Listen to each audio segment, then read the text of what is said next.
شفاء صدور فاض وعطر كل لسان.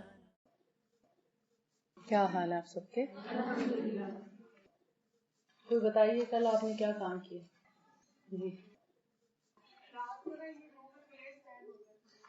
اچھا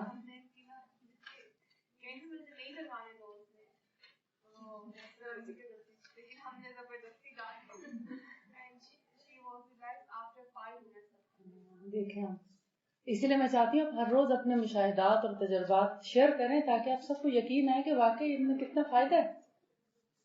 اب دیکھیں 5 منٹ میں پیریڈز پین ٹھیک ہو جائے. کسی بھی پین کلر سے اتنی جلدی آرام آتا ہے الحمدللہ. اور دیکھیں اتنا وہ شدید یعنی کرا رہی تھی درد سے اور ماشاءاللہ دیکھیں 5 منٹ میں مینسٹریشن جو ہے بالکل ٹھیک ہو گئی.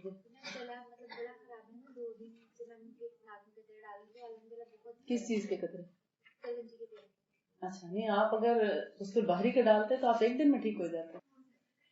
نہیں وہ ہندی کڑوی ہے. ہندی کڑوی ہے. آج میں آپ کو اس کے بارے میں بتاؤں گی. کافی کنفیوژن پایا جاتا ہے. مجھے بھی بہت دیر کے بعد سمجھ آئی تھی. میں بھی تھوڑا کنفیوز رہی کافی عرصہ کہ کبھی باہری کا ذکر آتا ہے کبھی ہندی کا ذکر آتا ہے. دونوں میں شفا بتائی جاتی ہے. دونوں کو اس طرح مطلب کبھی عود الہندی کبھی قصف الہندی کبھی عود البحری کبھی قصف البحری. تو یہ کیا سلسلہ ہے؟ بہت مشکل سے سمجھا. سعودیہ جا کے عربوں سے سیکھا سمجھا پھر سمجھ آئی. اور اگر میں آج بھی کسی بھی میں آپ کو یہ مطلب وثوق سے کہہ سکتی ہوں کہ آج بھی اگر میں کسی بھی عالم سے پوچھوں گی وہ بھی جواب نہیں دے سکے گا. اس کو بہت ارق ریزی سے سمجھنے کی کوشش کی. بڑی محنت کی. کئی سال لگے تب جا کے سمجھ میں آئی. ہوتا ہے انسان دوسرے کاموں میں مصروف ہو جاتا ہے کچھ اور جو ہے چیزیں سمجھ رہا ہوتا ہے. تو اس کو سمجھتے سمجھتے بڑا وقت لگا مجھے کہ قصف البحری اور قصف الہندی کا فرق. آج میں انشاءاللہ آپ کو اس کے بارے میں بتاؤں گی. اور کوئی شیئر کرے اپنا تجربہ. جی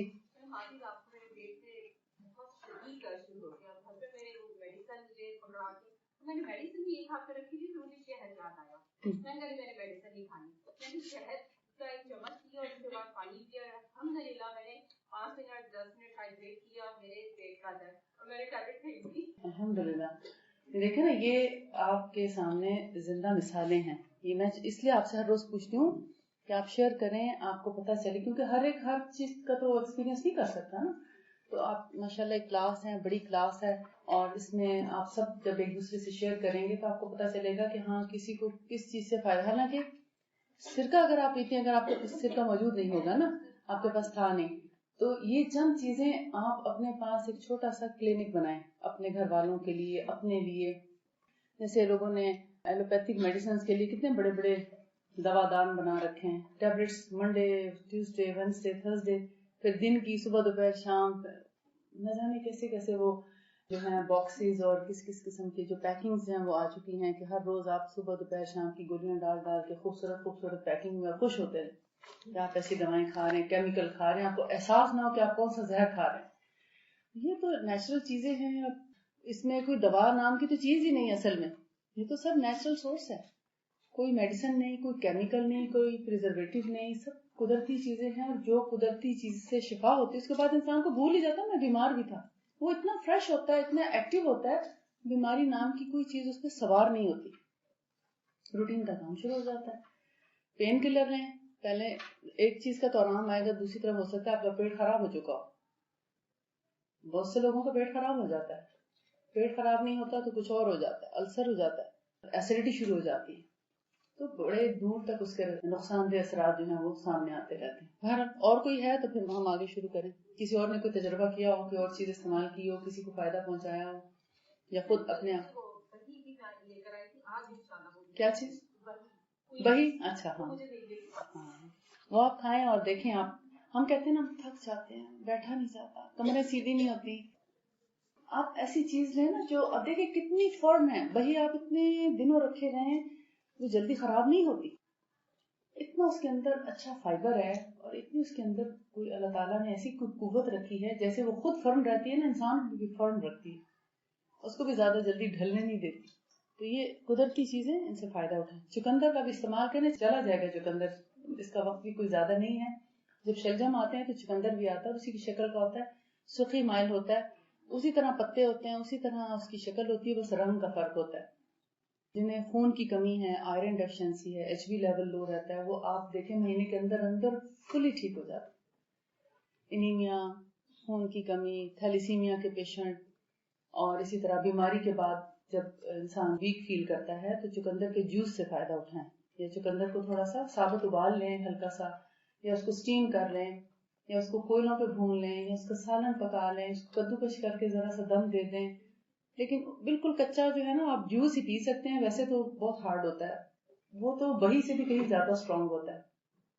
لیکن چونکہ نبی صلی اللہ علیہ وسلم نے اس کو پسند فرمایا, اس کی بڑی تاکید کی, اور خاص طور پر جن لوگوں کو انفیکشن زیادہ ہوتے ہوں, جیسے آنکھیں خراب ہو گئیں, پھوڑے, پھنسیاں, دانے, پمپلز, ایسے لوگوں کے لیے چقندر بہت پیاری چیز ہے.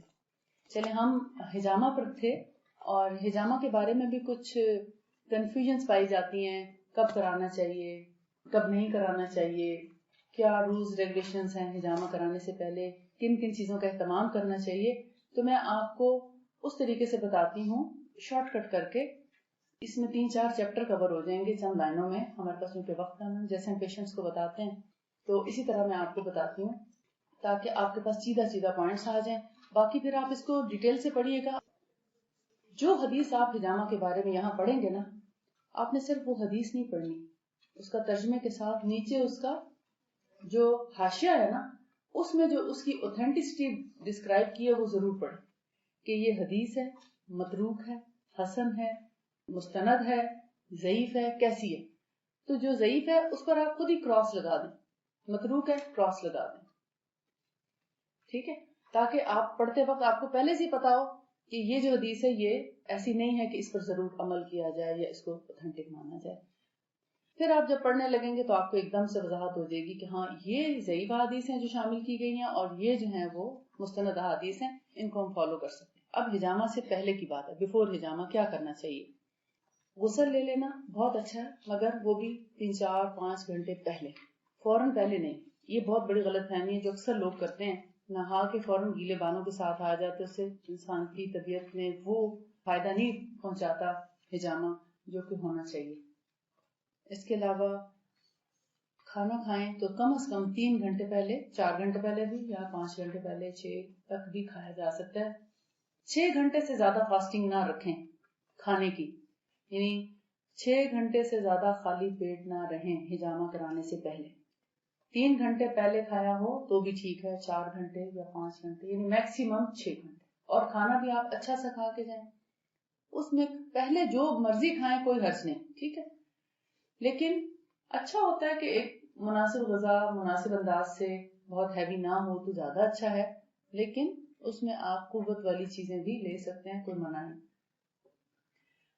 اور 3 گھنٹے پہلے آپ کھانا پینا بند کر دیں, ٹھیک ہے, کچھ بھی پھر کھائیں نہیں, پانی ضرور پئیں, یا شہد والا پانی پی لیں, نبیذ پی لیں, کھجور کھا لیں, شہد کھا لیں, کوئی حرج نہیں, ان چیزوں کا کوئی حرج نہیں. البتہ پکی ہوئی چیزیں یا کھانا وہ 3 گھنٹے پہلے بند کر دیں. اس کے علاوہ جن لوگوں کو خون پتلا کرنے والی دوائیں ریکمینڈڈ ہیں, جن کے لیے کہ وہ ضرور لیں یا لے رہے ہیں, خون پتلا کرنے والی دوائیں جو لوگ کھا رہے ہیں, وہ لوگ 2 یا 3 دن پہلے وہ دوائیں بند کر دیں. باقی شوگر, بلڈ پریشر یا کسی اور چیز کی اگر دوائیں کھا رہے ہیں تو وہ لیتے رہیں, اس کو مت روکیں. اس کے علاوہ صاف ستھرے ہو کے پاکیزگی کی حالت میں افضل ہے کہ باوضو ہو کر حجامہ کرائیں. مینسز والی خواتین جن کو پیریڈز ہو رہے ہوں, یا جن کو پریگنینسی کا شبہ ہو, یا ایک تو ہوتا ہے کہ شبہ پتہ نہیں ہو چکی ہو تو پتہ نہیں, اب تو مینسز جب لیٹ آئے گی تو پتہ چلے گا آئے کہ نہیں آئے, ایک تو یہ کیفیت ہوتی ہے. اور ایک ہوتا ہے کہ یقیناً ہے, حمل ہے, 2 مہینہ, 3 مہینہ, یا وٹ ایور جو بھی, ایسے لوگ حجامہ نہ کرنا ہے, ایسے لوگوں کے لیے حجامہ مناسب نہیں ہے. اسی طرح جن لوگوں کے جسموں میں کوئی نہ کوئی آرگن یا کوئی پارٹیکل موجود ہوتا ہے, مثال کے طور پر اسٹنٹ ہوتا ہے, یا اسٹیل کے گھٹنے ڈلے ہوئے ہیں مثلا, یا پیس میکر ہے, ایسی کوئی چیز آرٹیفیشل, یا جیسے راڈ ہے, تو ایسے لوگوں کو حجامہ ہر ایک سے نہیں کرانا چاہیے، اوائڈ کرنا چاہیے، کیونکہ اس کے لیے بہت کیئر کی ضرورت ہے. اس کو اس لیے ریکمینڈ نہیں کیا جاتا کہ اگر خدا نخواستہ کسی کی طبیعت میں کوئی بگاڑ ہو، ہر شخص ڈاکٹر نہیں ہوتا کہ اس ساری سچویشن کو ہینڈل کر سکے، لہٰذا اس کو عام طور پر روکا جاتا ہے کہ ایسے لوگ حجامہ نہ کروائیں تو اچھا ہے. پھر اس کے بعد حجامہ کرانے سے پہلے ایج کا تعین ہے کہ ایج کیسی ہونی چاہیے، کتنی ہونی چاہیے. ایج میں تو سمجھتی ہوں، میں نے تجربے سے یہ سمجھا ہے کہ اگر آپ کسی ڈاکٹر سے کرا رہے ہیں اور سمجھدار ڈاکٹر ہے اور وہ طبیعت، مزاج اور چیزوں کو سمجھنے والا ہے تو وہ ایج کا کوئی فرق نہیں ہے، کیونکہ وہ اس کے مطابق کپ کا، حجامہ کا، اس کے کٹس کا خیال رکھے گا. لیکن اگر آپ کسی بھی عام شخص سے حجامہ کرا رہے ہیں اور وہ ڈاکٹر نہیں ہے تو ایسے اناڑی شخص سے حجامہ کرانے کے لیے بہتر ہے کہ 7 سال سے کم عمر بچوں کا حجامہ نہ کرائیں، اور اسی طرح 70 سال یا اس سے اوپر کے لوگوں کا حجامہ نہ کرائیں، کیونکہ اس کو نہیں پتا کہ مجھے کتنے کپ لگانے ہیں، مریض کی کیفیت کیا ہے، حالت کیسی ہے. بعض اوقات تو 80-85 اس کے لوگ بھی بڑے حشاش بشاش ہوتے ہیں ماشاءاللہ، اور ان کو حجامہ کرنے میں کوئی حرج نہیں ہوتا. لیکن اگین وہی بات کہ اگر تو کوئی ڈاکٹر ہے اور سمجھدار ہے اور سب چیزوں کا علم رکھنے والا ہے تو آپ کسی ٹائم میں، کسی ایج میں، کسی بیماری کے لیے کرا سکتے ہیں، کیونکہ وہ کچھ اپنی حکمت کے تحت اندازے سے ایک کام کرے گا کہ جیسے صرف ایک سونا پوائنٹ ہی لگا دے گا یا اس کو بھی احتیاط کے ساتھ کرے گا. ادروائز پھر کیا کہتے ہیں 7 سے 70 سال کے درمیان میں حجامہ کرائیں، اور اس سے پہلے یا اس سے بعد میں نہ کریں، یعنی 7 سے پہلے اور 70 کے بعد نہ کریں. یہ ایک جنرلی احتیاط بتائی جاتی ہے. اب ہے آفٹر حجامہ. آفٹر حجامہ یعنی حجامہ کرانے کے بعد آپ کو کن چیزوں کا خیال رکھنا ضروری ہے. سب سے پہلے کہ آپ نے 1 گھنٹے تک کھانا نہیں کھانا. ٹھیک ہے، اگر آپ کی طبیعت فوری طور پر آپ کو کمزوری محسوس ہو رہی ہے یا آپ کو چکر آنے لگے ہیں، بعض اوقات پہلی دفعہ جب خاص طور پر بچیاں حجامہ کرانے لگتی ہیں، یہ بچیوں کی بات ہو رہی ہے، یعنی کہ ٹین ایجرز یا لڑکیاں جو بھی، تو وہ ان کے دلوں میں گھبراہٹ ہوتی ہے، پتہ نہیں اب یہ کتنا مجھے کاٹ دیں گے، پتہ نہیں کتنا خون نکال دیں گے، پتہ نہیں میرے ساتھ کیا ہونے والا ہے. وہ خوف اور گھبراہٹ کی حالت میں اول تو حجامہ ہی نہ کریں. دل میں تھوڑا اطمینان ہو، یقین محکم ہو تو پھر حجامہ کریں. اور چونکہ گھبراہٹ ہوتی ہے تو اس لیے وہ اکثر فینٹ بھی ہو جاتی ہیں ڈر اور خوف سے، جیسے چھپکلی کو دیکھ کے نہیں چیخیں مارتی ہیں، اور ذرا سی کوئی چیز کے ساتھ یعنی چھوئی ہوئی سی جو لوگ ہوتے ہیں نا، ان لوگوں کو پھر ذرا اطمینان کی حالت میں حجامہ کرانا چاہیے، کیونکہ وہ خود بھی پینک ہوتے ہیں، پھر دوسرے سارے لوگوں کو بھی پریشان کرتے ہیں. تو پہلی بات جب حجامہ کرانے لگیں تو اس بات پر یقین رکھیں کہ حجامہ چونکہ سنت ہے، سنت سے کبھی کسی کو نقصان نہیں پہنچا، تو اس لیے حجامہ سے بھی نقصان نہیں پہنچے گا. اگر یہ نقصان پہنچائے جانے والی چیز ہوتی تو نبی صلی اللہ علیہ وسلم اس کو کبھی ریکمینڈ نہ کرتے. جب اس بات پر آپ کا ایمان اور یقین ہوگا تو پھر آپ کو حجامہ کرانے میں کوئی رکاوٹ نہیں ہوگی. آپ اپنے دل کو مضبوط کریں اور صرف 1 کپ لگوا کے یا 2 آپ پہلے تجربہ کر لیں کہ آپ کو کتنی تکلیف ہوتی ہے، پھر آپ کسی بھی پراپر ٹریٹمنٹ کے لیے حجامہ کرا سکتے. اس کے علاوہ حجامہ کے بعد آپ اگر کمزوری محسوس کر رہے ہیں تو آپ شہد ملا پانی یا کھجور اور کھجور کے ساتھ پانی لے سکتے ہیں. فوری طور پر دودھ مت پئیں، دودھ بھی چونکہ پروٹین ہے، اور پروٹینز جو ہیں حجامہ کے بعد نہ لیں تو اچھا ہے. پروٹین میں گوشت ہر طرح کا، چکن، مٹن، فش، بیف، مچھلی کی ساری قسمیں، اور دودھ، دہی، انڈا، یہ سب پروٹین ہیں. اسی طرح بینز ہیں، ریڈ بینز، وائٹ بینز، چنے کی دال، ماش کی دال، مدالیں، یہ سب پروٹینز ہیں. عمدہ ہوتا ہے، اچھا ہوتا ہے اگر آپ کدو کھا لیں. حجامہ کرا کے اس دن آپ کدو کا سالن اور چپاتی کھائیں، سب سے بیسٹ خوراک ہے. فرض کریں شوربہ بنا ہوا ہے، گوشت کا شوربہ ہے یا کدو گوشت بنا ہوا ہے تو آپ ٹھیک ہے بوٹی نہ کھائیں تو شوربہ اور کدو کے ٹکڑے لے سکتے ہیں اور وہ بھی کھا سکتے ہیں. یہ سب سے اچھا ہے. یعنی ایک ہوتا ہے نا عمدہ غذا کیا ہے، تو کدو کا سالن عمدہ غذا ہے. ہجامہ کے بعد، کیونکہ بہت آسانی سے ہضم ہو جاتا ہے اور بہت جلدی جسم کو قوت بھی دیتا ہے، اور اس کے بعد تھوڑی بھوک بھی بہتر کرتا ہے. لہذا کدو کا سالن یا چقندر کا سالن یہ بہت اچھی چیز ہے. دودھ اور دودھ سے بنی ہوئی چیزیں، مٹھائیاں، مرغن چیزیں اور پروٹینز مت لیں. پانی کا استعمال کر سکتے ہیں مناسب انداز میں، شربت یا کوئی ایسی جیسے نبیذ وغیرہ بہت عمدہ ہے. نبیذ پینا بہت ہی اچھا ہے، کیونکہ اس سے آپ کی بلڈ سرکولیشن بہت اچھی ہوتی ہے، آپ کے اعصاب کو قوت ملتی ہے اور آپ زیادہ جلدی اچھا فیل کرنے لگتے ہیں. ایک دن تک نہائیں نہیں، کیونکہ آپ نے ہجامہ سے پہلے غسل کر لیا تھا. یہ تو آپ نے یاد رکھا ہے نا کہ ہجامہ سے فوراً پہلے غسل نہیں کرنا، کو 5-6 گھنٹے کا وقفہ رکھیں تو اچھا ہے. یا رات کو نہا لیں اور صبح ہجامہ کرا لیں، یا ارلی مارننگ نہا لیں اور پھر 10-11 بجے ہجامہ کرائیں تو یہ زیادہ اچھا ہے. یعنی بال وغیرہ آپ کے مکمل طور پر سوکھ چکے ہوں، جسم نارمل ہو چکا ہو، تب ہجامہ کرائیں. اور ہجامہ کرانے کے بعد بہت زیادہ ایکسرسائز بھی نہ کریں، تھکیں نہیں، اپنے آپ کو تھکائیں نہیں. یعنی جسے آپ اس دن 8 دن کے پڑے ہوئے کپڑے نہ دھونے لگ جائیں، یا لمبی چوڑی صفائیاں نہ شروع کر دیں، یا شاپنگ کرنے نہ چلے جائیں، یا اپنے آپ کو جیسے کوئی پارٹی وغیرہ گھر میں رکھی ہے، کسی کی دعوت ہے، تو ایسے کام اس دن نہ کریں. جو ایکسٹرا کام، روٹین کے کام آپ کر سکتے ہیں. ہجامہ کے بعد لوگ اپنے آپ کو یعنی فوری طور پہ نہیں لیکن کچھ دیر گزرنے کے بعد اپنے آپ کو بہت ایکٹیو اور بڑا لائٹ فیل کرتے ہیں، بڑا اچھا فیل کرتے ہیں. تو وہ سمجھتے ہیں اب ہم بہت ٹھیک ہو گئے ہیں، چلو آج یہ کرنے چلتے ہیں، ایسے کر لیتے ہیں، وہ کام بھی کر لیتے ہیں. تو ان کاموں سے اوائڈ کریں، تھوڑا سا اپنے آپ کو سکون کی حالت میں رکھیں، آرام میں رکھیں، تو آپ کو ہجامہ کے بہت زیادہ فائدے محسوس ہوں گے انشاءاللہ. جیسے بعض اوقات لوگوں کو فروزن شولڈر ہوتا ہے، شاٹکا ہوتا ہے، کمر میں درد ہے یا پٹھوں میں درد ہے، کندھوں میں درد ہے، کہیں پہ بھی درد ہے، ٹانگوں میں درد ہے، گھٹنوں میں درد ہے.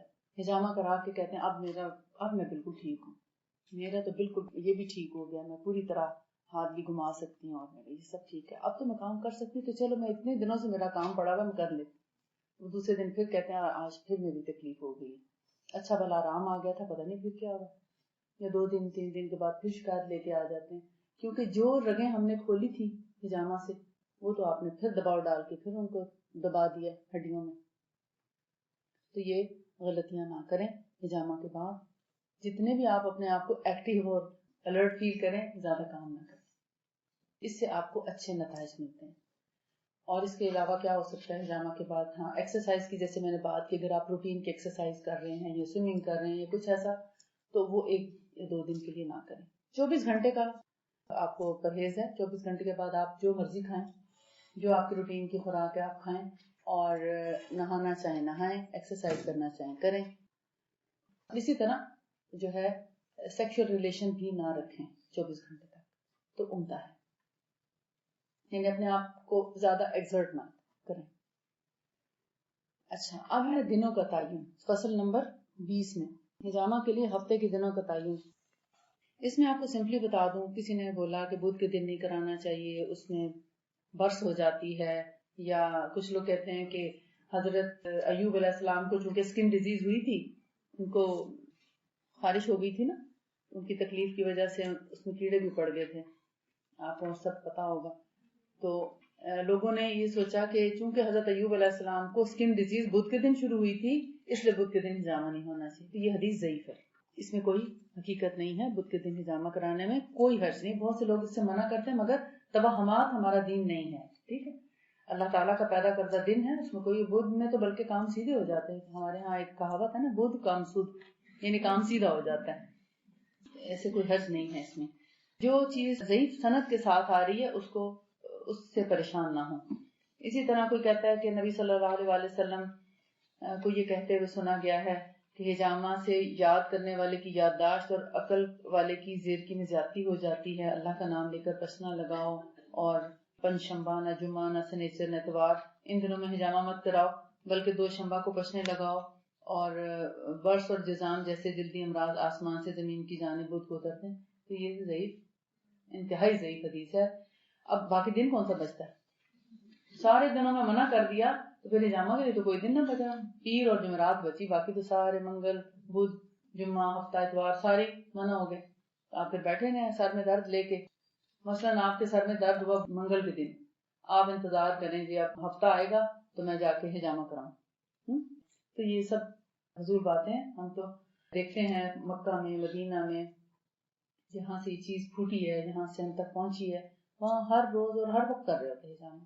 اچھا یہ بھی ہے کہ کس وقت کیا جائے، صبح کریں کہ شام کو کریں، کوئی کہتا ہے صبح کو کریں، کوئی کہتا ہے شام کو کریں. تو وہاں ہر وقت ہو رہا ہے، صبح سویرے سے لے کے اور رات گئے تک، بلکہ رات پوری رات ہجامہ ہوتا ہے وہاں، کیونکہ موسٹلی وہاں گرمی ہوتی ہے. شدید گرمی کے موسم میں لوگ جو ہے باہر نکلنا پسند نہیں کرتے، تو وہ کہتے ہیں کہ جب سورج ڈھلے گا شام ہوگی تو پھر جائیں گے. کوئی مغرب کے بعد، کوئی عشاء کے بعد زیادہ پسند کرتے ہیں کہ ہجامہ کرائیں اور گھر جا کے سو جائیں. اور اسی طرح کچھ لوگ ایسے ہیں جو لوگ شام میں بزی ہوتے ہیں یا راتوں کو کام کرنے والے ہیں، تو وہ پھر صبح میں ہجامہ کرا لیتے ہیں. لہٰذا نہ ٹائم کا کوئی پابندی ہے اور نہ ہی دنوں کی کوئی پابندی ہے. اب جیسے اگلی حدیث ہے کہ پسنا لگاؤ 2 شنبہ اور 3 شنبہ اور 4 شنبہ کو سینگیاں نہ کھچواؤ، یعنی کہ ہجامہ تو کراؤ مگر منگل بدھ اور ہفتہ اتوار کو ہجامہ نہ کراؤ. یہ حدیث بھی ضعیف ہے. اسی طرح ایک اور ہے کہ منگل خون کا دن ہے، اس دن ایک ایسی گھڑی ہوتی جس میں خون تھمتا ہی نہیں، تو یہ بھی ضعیف حدیث ہے. ٹھیک ہے، تو یہ سب کنفیوژنز ہیں، ان کو دور کر لیں. آپ ہجامہ کسی بھی ٹائم کر سکتے ہیں، کرا سکتے ہیں. اور جہاں تک یہ فصل نمبر 21 میں روزے دار کے لیے پسنا لگانے کا جواز ہے، تو اس میں نبی صلی اللہ علیہ وسلم نے روزے کی حالت میں پسنا لگوایا. لیکن کچھ لوگ کہتے ہیں کہ چونکہ اس سے خون نکلتا ہے تو خون نکلنے سے روزہ جو ہے وہ ٹوٹ جاتا ہے. تو ایسی بات نہیں کہ خون کی وجہ سے روزہ ٹوٹتا ہے، لیکن وہ ہمارے ہاں اتنی صحت بھی نہیں ہے کہ خون بھی نکلے اور ہم کچھ کھائیں بھی نہیں، روزہ بھی رکھا اور ہم اتنے جاندار ہوں کہ اس کو قائم رکھ سکیں گے پھر روزہ. وہ ہم روزہ رکھنے کے قابل ہی نہیں رہتے. ہمارے عام طور پر اب یہ حالات ہو چکے ہیں. تو نبی صلی اللہ علیہ وسلم نے تو فرمایا تھا کہ میں تمہاری طرح نہیں ہوں، کہ آپ صلی اللہ علیہ وسلم چونکہ بہت زیادہ روزے رکھا کرتے تھے، اور شعبان کے روزے جیسے آپ صلی اللہ علیہ وسلم پورا مہینہ بہت کثرت سے رکھا کرتے تھے، لیکن ہمیں منع فرمایا کہ ابتدائی 2 ہفتے جو شعبان کے ہیں اس میں آپ روزہ رکھ لیں، لیکن آخری 2 ہفتوں میں روزہ نہ رکھو اور رمضان کی تیاری کے لیے اپنی صحت بناؤ. تو لوگوں نے پوچھا کہ آپ صلی اللہ علیہ وسلم آپ تو رکھتے ہیں روزہ پورا شعبان، تو آپ فرماتے تھے کہ میں تمہاری طرح نہیں ہوں، میں تو خواب میں نیند میں بھی کھا لیتا ہوں، تو گویا مجھے رب میرا کھلا دیتا ہے. تو اب یہ چیز ہمارے ساتھ تو نہیں ہے، ہمیں تو اس چیز کو فالو کرنا ہے جو اللہ کے رسول صلی اللہ علیہ وسلم نے ہمارے لیے پسند کیا، ان کا عمل ہمارے لیے ہے. اب وہ لوگ روزہ رکھ سکتے ہیں جن کے پچھلے چھوٹے ہوئے روزے ہیں اور ان کو رمضان آنے سے پہلے اپنے فرضی روزے پورے کرنے ہیں، تو ایسے لوگوں کے لیے گنجائش موجود ہے. لیکن اگر سب کے سب شعبان بھی پورا روزے رکھنے لگ جائیں اور رمضان بھی، تو پھر آف کورس کہ ہر موسم بدلتے میں ہمارے ہاں سعودیہ والا موسم تو نہیں ہے کہ وہ تقریباً گرم ہی رہتا ہے مکہ کا موسم، اور مدینہ میں جو ہے وہ قدرے ٹھنڈک آتی ہے کچھ دنوں کے لیے، لیکن مکہ میں تو آپ کو پتہ ہے تقریباً سارا سال ہی گرمی رہتی ہے. دسمبر جنوری میں تھوڑی بہت ٹھنڈی ہوا چلتی ہے، کوئی خاص سردی نہیں ہوتی، یہ بھی اللہ کی حکمت ہے. بہرحال موسم، حالات، جسمانی قوت، یہ سب چیزیں دیکھی جاتی ہیں، اس لیے گنجائش سے، رخصت سے فائدہ اٹھانا چاہیے. اس سے اللہ تعالیٰ راضی ہوتا ہے، اور جو اللہ کی رخصتوں سے فائدہ نہیں اٹھاتا اللہ تعالیٰ اس سے راضی نہیں ہوتے. یعنی گویا کہ اس بات سے اللہ تعالیٰ کو کوئی خوشی نہیں ہے کہ جو اللہ تعالیٰ نے ہمیں جیسے سفر کی رخصتیں دی ہیں، نماز کی گنجائش دی ہے کہ ہم قصر نماز پڑھ لیں، سردیوں میں یا ضرورت کے وقت جرابیں پہن لیں اور اس میں مسح کر لیں، اور اسی طرح مختلف رخصتیں جو ہیں اگر ہم ان سے فائدہ اٹھاتے ہیں تو اللہ تعالیٰ کو اس بات سے خوشی آتی ہے کہ ایک بندہ جس کو میں نے سہولت دی ہے وہ میری سہولت سے فائدہ اٹھاتا ہے اور اپنے آپ کو بیماری سے بچائے رکھتا ہے. لہٰذا ان چیزوں میں مت پڑیں کہ اس دن اور اس دن کس دن، کوئی دن نہیں ہے، تمام دنوں میں ہجامہ کیا جا سکتا ہے اور تمام گھڑیوں میں ہجامہ کیا جا سکتا ہے. بس وہ جو کھانے پینے نہانے دھونے کی چیزیں ہیں اگر ان کا احتیاط کر لیں تو باقی آپ ہر ٹائم ہجامہ کرا سکتے ہیں. اور پھر آپ یہ بھی سوچ رہے ہوں گے کہ کتنے عرصے کے بعد ہجامہ کرائیں، تو اس کے لیے یہ بھی مریض کی قوت، طاقت، عمر، صحت کو دیکھتے ہوئے ہی اگلا ہجامہ تجویز کیا جاتا ہے. اگر آپ کو کوئی بیماری نہیں تو بھلے زندگی میں ایک دفعہ ہجامہ کرا لیں. ہجامہ جو ہے بہت سی بیماریوں سے پریونشن بھی ہے، ہمیں بیماریوں سے بچاتا بھی ہے. یعنی جیسے بڑی بڑی بیماریاں ہیں، کینسر، ٹی بی، ایڈز اور اس ٹائپ کی جو بہت خوفناک بیماریاں ہیں، ان سے حفاظت بھی کرتا ہے ہماری. تو اس لیے چاہے موسم بدلنے پہ ایک دفعہ کرا لیں، جیسے سردی سے گرمی آنے پر یا گرمی سے سردی آتے وقت جو درمیان کا موسم ہوتا ہے نا، جب نہ بہت گرمی ہوتی ہے نہ سردی، تو ایسا موسم بہت ہی پیارا ہوتا ہے حجامہ کے لیے. البتہ جب بیماری ہو، مثلا جن کو آرتھرائٹس ہے ان کو 8-9 دفعہ حجامہ ریکمینڈ کیا جاتا ہے، کم از کم 9 دفعہ حجامہ کرائیں، 7 سے 9 مرتبہ. تو وہ لوگ پھر منتھلی کرا لیں. اگر کوئی 32 سے 38 کے درمیان ایج ہے، وہ اچھی ہمت والی ایج ہوتی ہے، کوئی اس میں تھکن وغیرہ یا کمزوری کا احساس کم ہی ہوتا ہے، تو ایسے میں 15 دن کے بعد بھی حجامہ کرا سکتے ہیں. ٹھیک ہے، 15 دن، 2 ہفتے، 3 ہفتے بعد بھی حجامہ ہو سکتا ہے. لیکن اگر آپ سیف سائڈ رہنا چاہتے ہیں کہ کسی قسم کی کوئی کمزوری کا احساس نہ ہو، آپ جو ہے ایک ترتیب کے ساتھ کام بھی کرتے رہیں، جیسے مینسز سے فارغ ہونے کے کچھ 2-3-4 دن کے بعد، تاکہ اس میں آپ کو یہ بھی یقین ہو کہ آپ حمل سے نہیں ہیں، تو ایسے وقت میں حجامہ کرا لینا زیادہ اچھا ہے. البتہ فالج ہے اور آپ سمجھتے ہیں کہ فالج اچانک ہوا اور ایک حصہ جو ہے جسم کا بیکار ہو رہا ہے، تو اس میں ہفتے بعد بھی حجامہ کیا جا سکتا ہے، یعنی اس کی فوری ریکوری کے لیے، کیونکہ اس سے حجامہ جو ہے فالج کو بہت جلدی ٹھیک کرتا ہے. دعا بھی اور حجامہ دونوں چیزیں. اچھا، افضل حجامہ وہ ہے، بہترین حجامہ وہ ہے جو باوضو ہو کر کیا جائے اور کرایا جائے، پھر اس میں رقیہ لگایا جائے یا پڑھا جائے، یعنی مریض بھی پڑھے اور معالج یا حجام یا حجامہ کرنے والا بھی رقیہ پڑھے. آیات شفا، قرآن کی آیات، معوذتین، سورہ اخلاص، فلق، ناس، سورہ فاتحہ، آیت الکرسی، یہ سب جو معوذات ہیں اچھی، جن کو الرقیۃ الشرعیہ کہا جاتا ہے. اچھا، دوسری صورت یہ ہے کہ اگر آپ سمجھتے ہیں کہ کنٹینیوٹی نہیں رہتی، آپ کو کوئی نہ کوئی بات کبھی پوچھنی یا بتانی پڑ جاتی ہے، تو آپ پھر ایسا بھی کر سکتے ہیں کہ آپ رقیہ لگا دیں، 3D پلیئر پہ اس کو چلا دیں، تاکہ مسلسل ایک آواز جو ہے اس کی سنائی دیتی رہے، دونوں سنتے رہیں، حجامہ کرنے والا بھی اور حجامہ کرانے والا بھی. لہٰذا دونوں طریقے ہو سکتے ہیں، کہ ایک تو یہ کہ لکھی ہوئی بک سامنے ہو، پیشنٹ خود پڑھتا رہے، اور دوسری صورت یہ کہ سن کے محسوس کرتے رہیں ان الفاظ کو. بعض دفعہ نان مسلمز ہوتے ہیں، اب وہ تو نہیں پڑھ سکتے، تو اس میں سب سے بیسٹ صورت یہی ہوتی ہے کہ نان مسلمز کے لیے بھی، تاکہ اللہ تعالیٰ ان کے دل کو بھی بدلے، تو پھر رقیہ کو اچھی آواز میں لگا دیا جائے، تو اللہ تعالیٰ بعض اوقات ان کے دل بدل دیتا ہے، ایمان کی طرف آ جاتے ہیں. کیونکہ جو قرآن کی تلاوت ہوتی ہے وہ بھٹکے ہوئوں کے لیے رہنمائی بھی ہے اور مردہ دلوں کی شفا بھی ہے. جہاں مردہ دلوں کی شفا ہے، تمام مریضوں کے لیے بھی شفا ہے. قرآن خود، پورا قرآن ہی شفا بھی ہے، دونوں طرح سے ہدایت بھی ہے اور شفا بھی ہے. اچھا، یہ تو تھا سب حجامہ سے ریلیٹڈ جتنا بھی ایک شارٹ کٹ آپ کو جو میں نے بتا دیا. اب ہے کہ قطع عروق ہوتا ہے کاٹری، اور داغ کے ذریعے نبی صلی اللہ علیہ وسلم کا طریقہ لگا. ابھی آپ حیران ہوں گے کہ پیچھے آپ نے پڑھا کہ آپ نے فرمایا شہد، حجامہ اور کاٹری، اور میں کاٹری سے منع کرتا ہوں، شہد اور حجامہ ریکمینڈ کرتا ہوں. اب آپ کہیں گے کہ اس میں آپ صلی اللہ علیہ وسلم ریکمینڈ کر رہے تو کیا یہ کنٹراڈکشن ہے؟ کنٹراڈکشن نہیں ہے.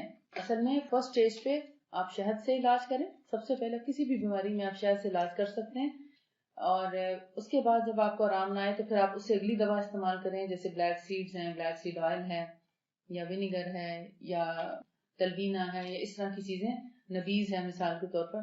اب اس سے بھی آپ غذا بدلنے کے باوجود نہیں فرق پڑ رہا، تو پھر آپ کچھ اور دوا کے ساتھ علاج کریں، جیسے خست الباری یا خست الہندی، سنا مکی، کچھ اور چیزیں ہیں، ان سے علاج کریں. اس سے آپ کو فائدہ نہیں ہو رہا، یا آپ سمجھتے ہیں کہ شدت سے ایک بیماری ہے، بخار ہوا ایک دم سے 105 پہ چلا گیا مثلا، تو پھر آپ نے کیا کرنا ہے، وہ ساری سٹیجز آپ اس سے گزر چکے ہیں. اسی طرح اگر جیسے میں نے آپ کو کل مثال دی تھی کینسر کی، تو اس میں کہ ریڈیشن اگر اس کی ضرورت ہے اور ایسا زخم ہے کہ وہ ٹھیک ہونے میں نہیں آنا، تو پھر آپ صلی اللہ علیہ وسلم نے ایسی صورت میں بعض اوقات کاٹری کا یا داغ دینے کا حکم دیا ہے. یہاں پر صحیح مسلم کی حدیث ہے، جابر بن عبداللہ سے مروی ہے کہ نبی صلی اللہ علیہ وسلم نے حضرت ابی ابن کعب کے پاس ایک معالج بھیجا، آپ کی ایک ورید کو طبیب نے کاٹا اور اسے داغ دیا. یہ صحیح حدیث ہے. دوسری روایت میں ہے کہ سعد بن معاذ کو جب اکھل میں تیر لگا اور زخم سے خون بہنے لگا تو نبی صلی اللہ علیہ وسلم نے خود اسے داغ دیا. یعنی اگر ایک فوارے کی طرح خون بہ رہا ہے مثلا اور آپ کو پتا ہے کہ اگر یہ چند منٹ بہا تو جسم کا خون، بکرا ذبح کرتے ہیں کتنی دیر خون بہتا ہے مثال کے طور پر، تو اگر ایک انسان کی کوئی رگ کٹ جاتی ہے، مثلا یہاں تیر لگ گیا اور یہاں پر ایک دم سے جو ہے وہ فوارے کی طرح خون بہنے لگا، تو پتا کہ یہ انسان اب گزر جائے گا، تو ایسی صورت میں نبی صلی اللہ علیہ وسلم نے خود ان کا لوہا گرم کر کے اور وہاں پر لگایا تاکہ فوری طور پر خون جو ہے وہ رک جائے. اور کہتے ہیں کہ جب داغ دیا تو داغ کے نتیجے میں وہاں ورم پیدا ہو، کیونکہ خون جم جاتا ہے نا ارد گرد کا، خون کی نالیاں بند ہو جاتی ہیں سائڈوں سے، تو وہ جو بہ رہا ہوتا ہے وہ وہاں آ کے رکتا ہے، جب پریشر سے ورم ہو جاتا ہے، سویلنگ ہو جاتی ہے. تو آپ نے دوبارہ اسی جگہ داغ دیا تاکہ اس کی سویلنگ بھی کم ہو جائے. ایک دوسری حدیث میں ہے کہ سعد بن معاذ کے اکھل میں تیر لگنے سے جو زخم ہو گیا تھا اسے نبی کریم صلی اللہ علیہ وسلم نے تیر کے پھل کے چوڑے حصے سے داغا، یعنی دور تک اس داغ کے اثرات پھیلے. پھر خود سعد بن معاذ نے بھی داغ دیا، آپ کے سوا احباب میں سے کسی نے یعنی کسی اور نے داغ دیا. تو گویا مجبوری کی حالت میں داغ دیا جا سکتا ہے. بخاری میں حضرت انس کی حدیث ہے، انہو قوی من ذات الجنب والنبی صلی اللہ علیہ وسلم حی، ان کو ذات الجنب میں مبتلا ہونے کے وقت داغ دیا گیا تھا اور نبی صلی اللہ علیہ وآلہ وسلم اس وقت تک حیات تھے. یہ فضل بن دکین نے سفیان سے اور انہوں نے زبیر سے، انہوں نے جابر سے روایت کیا کہ نبی صلی اللہ علیہ وآلہ وسلم نے ان کی کوہنی کی رگ اکھل کو داغ دیا، یعنی وہ رگ جو یہاں سے آ رہی تھی اس کو یہاں سے انہوں نے داغ دیا تھا. بہرحال یہ اس حدیث کا پورا ڈیٹیل تھی کہ جس میں آپ صلی اللہ علیہ وآلہ وسلم نے فرمایا کہ شہد، ہجامہ اور داغ دینا کیسے علاج ہے. آپ کو اندازہ ہو گیا کہ شہد تو بے دھڑک استعمال کیا جا سکتا ہے سوائے ڈائبیٹک پیشنٹس کے، اور ہجامہ بھی تقریباً سبھی کرا سکتے ہیں، مگر داغ کسی کو جہاں بہت ایمرجنسی کی کیفیت ہو تو اس میں دینا چاہیے، ہر بیماری میں داغ نہیں دینا چاہیے. اب کو نساء آپ کہیں گے یہ شاید عورتوں کا مرض ہے، ایسا نہیں ہے، عورتوں میں بھی ہوتا ہے، یہ مردوں میں بھی ہوتا ہے. البتہ ایک رگ ہوتی ہے، اب دیکھیں کہ ہمارے جو کمر کی ریڑھ کی ہڈی ہے نا، اس میں ایک دوسرے کے اوپر مورے ہیں، ٹھیک، آپ سمجھیں ایسے لائن میں مورے ہیں نا، یہ فرض کریں ریڑھ ہے نا، تو کچھ ادھر سے نکل رہی ہیں رگیں اور کچھ ادھر سے نکل رہی ہیں رگیں، یہ دونوں ایسے ہے نا، ایسے، تو یہ ایک دوسرے کے اوپر مہرے بڑے ترتیب سے لگے ہوئے ہیں، ٹھیک، بڑے مناسب وقفے سے. اور یہ جو لمبر سپائن ہے نا، زیادہ لوگوں کو یہی تکلیف ہوتی ہے. یہ 4 ہوتے ہیں، L4 L5 S1 S2. یہ جو 4 مورے ہیں، ان میں سے جو رگیں نکلتی ہیں وہ نیچے آ کے ایک بڑی رگ بناتی ہیں، ٹھیک، اسی رگ کو اصل میں ارک النساء کہا جاتا ہے. اور یہ شارٹک نرو ہوتی ہے، یہ ساری نروز نکل رہی ہیں، یہ نرو ایک پوری رسی کی شکل میں نیچے تک آتی ہے. یہ وہ ہوتی ہے رسی، اگر کبھی مرغی ذبح کی ہو گھر میں تو آپ نے دیکھا ہو کہ اس کے ٹخنے کے ساتھ، یعنی پیر کے جو ہڈی ہوتی ہے اسے بنی ہوئی، اس کے ساتھ ایک رگ نکلی ہوئی ہوتی ہے موٹی سی، یہ شارٹک نرو ہوتی ہے. تو اس رگ کو اگر آپ پکڑ سکیں، اس کو کھینچیں، تو آپ دیکھیں گے وہ کٹی ہوئی مرغی کی بھی ٹانگ سکڑتی ہے، اس کو چھوڑے تو وہ پھیل جاتی ہے، اس کو کھینچے تو وہ سکڑ جاتی ہے. یہ ہماری رگ ہوتی ہے جو درد کرتی ہے. یہ کئی رگوں سے مل کر بنی ہوتی ہے، ٹھیک ہے. آپ نے دیکھا ہوگا کہ سب کو ایک جیسا درد نہیں ہوتا، کیونکہ یہ چار موروں سے نکلی ہوئی ہے. تو کسی کو صرف کمر میں تکلیف ہوگی، کسی کو اس پہلو میں تکلیف ہو جائے گی، یہ جو اسے کیا کہنا ہے، بٹک سے اوپر ادھر سائڈ پہ، کمر سے نیچے جو ہڈی ہے ہماری اس کے آس پاس. کسی کو درد فرنٹ سے آ رہی ہوتی ہے، فرنٹ مین کہ تھوڑا سا سائڈ سے، جیسے آپ اس کو ٹانگ سمجھیں تو سمجھے یہ سائڈ سے آ رہی ہے، ٹھیک ہے. اور کسی کو گھٹنے تک آتی ہے، کسی کو ٹخنے تک آتی ہے، کسی کو پنجے تک آتی ہے. یعنی جیسے کچھ لوگوں کو تو اس سائڈ سے آ رہی ہے سائڈ سے، کچھ لوگوں کو نیچے سے آتی ہے. یہ بالکل ہپ جوائنٹ سے لے کے، یہ جو ہپ جوائنٹ ہے یہاں سے لے بٹک کے بالکل سینٹر سے لے کے، اور پیچھے پیچھے جو جگہ آپ کی بیٹھتے وقت نیچے لگتی ہے بالکل سینٹر سے نیچے کی طرف، اس میں بھی کسی کو پوری کی پوری رگ میں درد ہوتا ہے ٹخنے تک یا پاؤں تک، اور کسی کو آدھے میں، کسی کو یہ نیچے یعنی ہپس تک. تو ہر ایک کا فرق ہوتا ہے درد، یعنی ہر ایک کی تکلیف کی شدت بھی فرق ہوتی ہے، ہر ایک کی نوعیت فرق ہوتی ہے. کچھ لوگوں کو اتنی پرانی ہو جاتی ہے اور اتنی زیادہ تکلیف ہوتی ہے کہ ٹانگ شرنک ہو جاتی ہے، سوکھ جاتی ہے، چھوٹی ہو جاتی ہے. اس کا فوری طور پر علاج کرانا چاہیے. نبی صلی اللہ علیہ وسلم نے اس کا یہاں پر جو ویسے تو ہجامہ سے بہت اچھا علاج ہو جاتا ہے, اس میں کف زیادہ لگتے ہیں, لیکن نبی صلی اللہ علیہ وسلم نے جو طریقہ بتایا یہاں پر بڑا ہی قابل ذکر ہے اور بہترین ہے. اب یہاں سے حکماء نے, اطباء نے یہ خلاصہ لیا تھا کہ انسان کی جو چیز کمزور ہو وہی چیز جانور کی کھلائی جائے تو اس کو قوت ملتی ہے, تقویت ملتی ہے, اور یہ حقیقت ہے. جیسے مثال کے طور پر آپ صلی اللہ علیہ وسلم نے فرمایا, سنن ابن ماجہ میں ہے, محمد بن سیرین نے انس بن مالک سے حدیث بیان کی کہ میں نے رسول اللہ صلی اللہ علیہ وسلم کو فرماتے سنا کہ عرق النساء کا علاج یہ ہے کہ جنگلی بکرے کی ران کو مہرا کیا جائے, پھر اس کی یخنی 3 حصوں میں کر دی جائے, اس کے بعد 3 دن تک یخنی کا استعمال خالی پیٹ نہار منہ کیا جائے, اور یہ تاکید کی کہ روزانہ نہار منہ ہونا چاہیے, خالی پیٹ ہی پینی چاہیے, یہ نہیں کہ کھانا کھانے کے بعد یخنی پیئیں. 3 دن خالی پیٹ یخنی پیے. مہرا کرنے کا مطلب یہ کہ خوب گلا لیا جائے.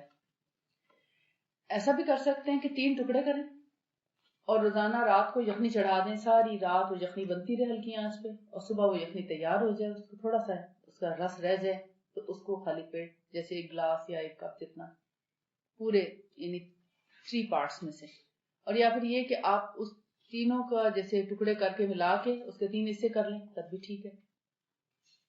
تیسری صورت یہ ہے کہ آپ یخنی بنانا رکھ دیں, اس کے کچھ ٹکڑے کر کے کٹھی یخنی چڑھا دیں, 1 دن بھی اس میں سے پئیں, دوسرے دن بھی پھر پکا کے اس کو پئیں, پھر تیسرے دن اور پکا کے اس میں سے پئیں. تو یہ 3 دن آپ نے ایک ٹانگ کی ایک انسان کے لیے جس کی شرٹی کا پین ہے یا عرق النساء کا درد ہے اس کو یہ پینا چاہیے, اور خالی پیٹ ہی پینا چاہیے, یعنی پوری ٹانگ میں سے 3 گلاس یخنی نکلے گی. ٹھیک ہے, ابھی کلیئر ہو گیا؟ کوئی سوال ہے تو پوچھ لیجیے. جنگلی بکرے یہ یہاں تو جیسے سیدپور ہے, پہاڑوں پہ چڑھنے دوڑنے والے جنگلی بکرے ہوتے ہیں نا, ایک ہوتا ہے نا لائف سٹاک کا, بیٹھے ہیں ایک جگہ کھانا مل جاتا ہے, کوئی خاص واک نہیں کرتے, چلتے پھرتے نہیں. جنگلی بکرا وہ ہوتا ہے جو دوڑتا ہو, کھیلتا ہو, دور دور تک جا کے گھاس چرنے جاتا ہو.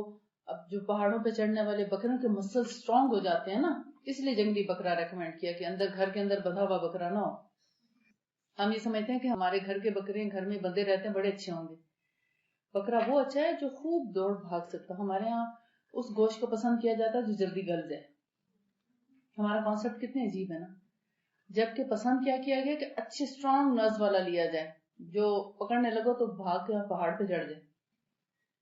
تو اس کے ظاہر مسل سٹرونگ ہوں گے, نرز بھی سٹرونگ ہوں گے, یہ حکمت ہے اس کے اندر. تو سٹرونگ نرز والا لیں گے, سٹرونگ مسلز والا لیں گے تو ہمارے بھی مسلز کو وہ سٹرونگ کرے گا. بیسیکلی یہ اصل میں جو بتانا چاہ رہی تھی وہ یہ کہ وہ ہمارے یہ جو لمبر سپائن کے ورٹیبراز ہیں اس میں وہ رگ دب جاتی ہے.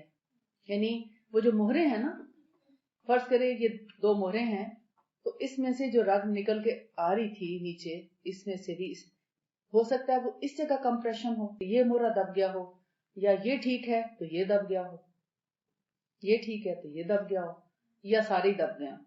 اگر سارے دب جائیں تو پھر پوری ٹانگوں میں درد شروع ہو جاتا ہے اور بڑا شدید درد ہوتا ہے. بعض اوقات نم ہو جاتا ہے, سنی ہو جاتی ہیں ٹانگیں, احساس ہی ختم ہو جاتا ہے. پھر جب ایسے لوگ ہجامہ کراتے ہیں تو پہلے درد جاگتا ہے, پہلے درد محسوس ہوتا ہے, پھر آہستہ آہستہ پھر اگلے ہجامہ میں جا کے وہ ٹھیک ہوتا ہے. پر کانسٹیپیشن کا علاج ہے فصل نمبر 26 میں. نبی صلی اللہ علیہ وسلم کا طریقہ کیا ہے؟ ترمذی نے اور ابن ماجہ نے اسما بنت عمیس کی روایت نقل کی ہے. کہتے ہیں کہ رسول اللہ صلی اللہ علیہ وسلم نے فرمایا, تم کس چیز سے دست لاتی, یعنی پیٹ صاف کرنے کے لیے کون سی چیز استعمال کرتی ہو؟ انہوں نے کہا شبرم سے. آپ نے فرمایا یہ گرم اور نقصان دہ ہے. پھر اس کے بعد آپ نے فرمایا کہ ہم پیٹ صاف کرنے کے لیے یا قبض دور کرنے کے لیے سنا کا استعمال کرتے ہیں. آپ نے فرمایا اگر کوئی چیز موت سے بچاتی یا بچانے والی ہوتی تو وہ سنا ہوتی. کلونجی کے بارے میں کیا ہے؟ ہر چیز سے شفا ہے سوائے موت کے. اس کے بارے میں کیا فرمایا کہ اگر کوئی چیز موت سے بچانے والی ہوتی یا بچاتی تو سنا ہوتی. کتنی تعریف کی اس کی, اور اتنا یہ اگنورڈ ہرب ہے, اتنی اگنورڈ ہے. اب اس کے بارے میں آپ دیکھتے ہیں سنا کی بہت سی چیزیں جو ہیں وہ آہستہ آہستہ جو آپ کو نیٹ سے بھی ملیں گی. اچھا پھر ہمیں کیسے کہنا چاہیے کہ جو نان مسلمز ہیں وہ اتنا کنفیوز کر دیتے ہیں، سنا ٹیبلٹس آ گئیں، سنا کیپسول آ گئے، سنا سرپ آ گیا، سنا کچھ اور آ گیا. آپ سنا پہ ہی رہیں، جو چیز اللہ کے رسول نے فرمائی آپ اسی تک رہیں. ہمیں نہیں چاہیے جدت، بس ٹھیک ہے نا. جب ہم تھوڑے سے ریجڈ ہو جائیں گے نا، آپ دیکھیں آپ کو زیادہ شفا ہوگی. آپ کو کیا پتا ٹیبلٹ میں اور کیا شامل ہے، کتنے کیمیکل ساتھ شامل ہیں، وہ آپ کے نقصان کریں یا نہ کریں. ہاں مجبوری ہے، کچھ نہیں اویلیبل، چلیں مجبوری کے وقت لے لیں، مگر تلاش اپنی اوریجنل چیز کی ہی رکھیں. جب آپ اس قانون پہ رہیں گے نا، آپ بہت سستے داموں بیماریوں سے شفا حاصل کر لیا کریں گے اور دیر بعد شفا ہوگی.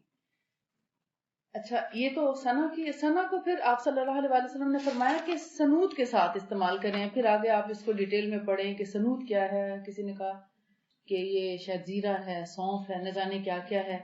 تو پھر بالآخر امام ابن القیم الجوزی کہتے ہیں کہ سنوت جو ہے وہ شہد اور دیسی گھی ہے.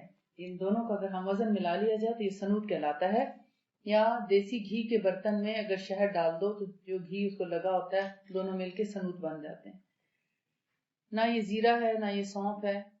آخر کار سنا جو ہے اس کو شہد اور دیسی گھی کو مکس کر کے اسی میں ملا لیا جائے. اچھا اب یہاں پر آخری جو حدیث ہے اسی چیپٹر میں وہ ہے جن چیزوں سے تم دوا کرتے ہو ان میں بہتر سعود یعنی ناک سے دوا چڑھانا اور منہ کے کنارے سے دوا پلانا ہے، پسنے لگانا اور استفراغ یعنی دست لانا، گویا کانسٹیپیشن دور کرنا. یہ بہترین علاج بتائے گئے یہاں پر، اگرچہ انہوں نے کہا ہے کہ یہاں پر اس کی حدیث جو ہے وہ ضعیف ہے، لیکن دیکھا جائے تو یہ ہم اگر ایکسپیرینس کریں تو یہ چیزیں فائدہ دیتی ہیں. اگرچہ ضعیف حدیث ہے مگر ہو سکتا ہے کہ اسے کسی اور طریقے سے روایت کیا گیا ہو، ہم تک روایت صحیح نہ پہنچی ہو.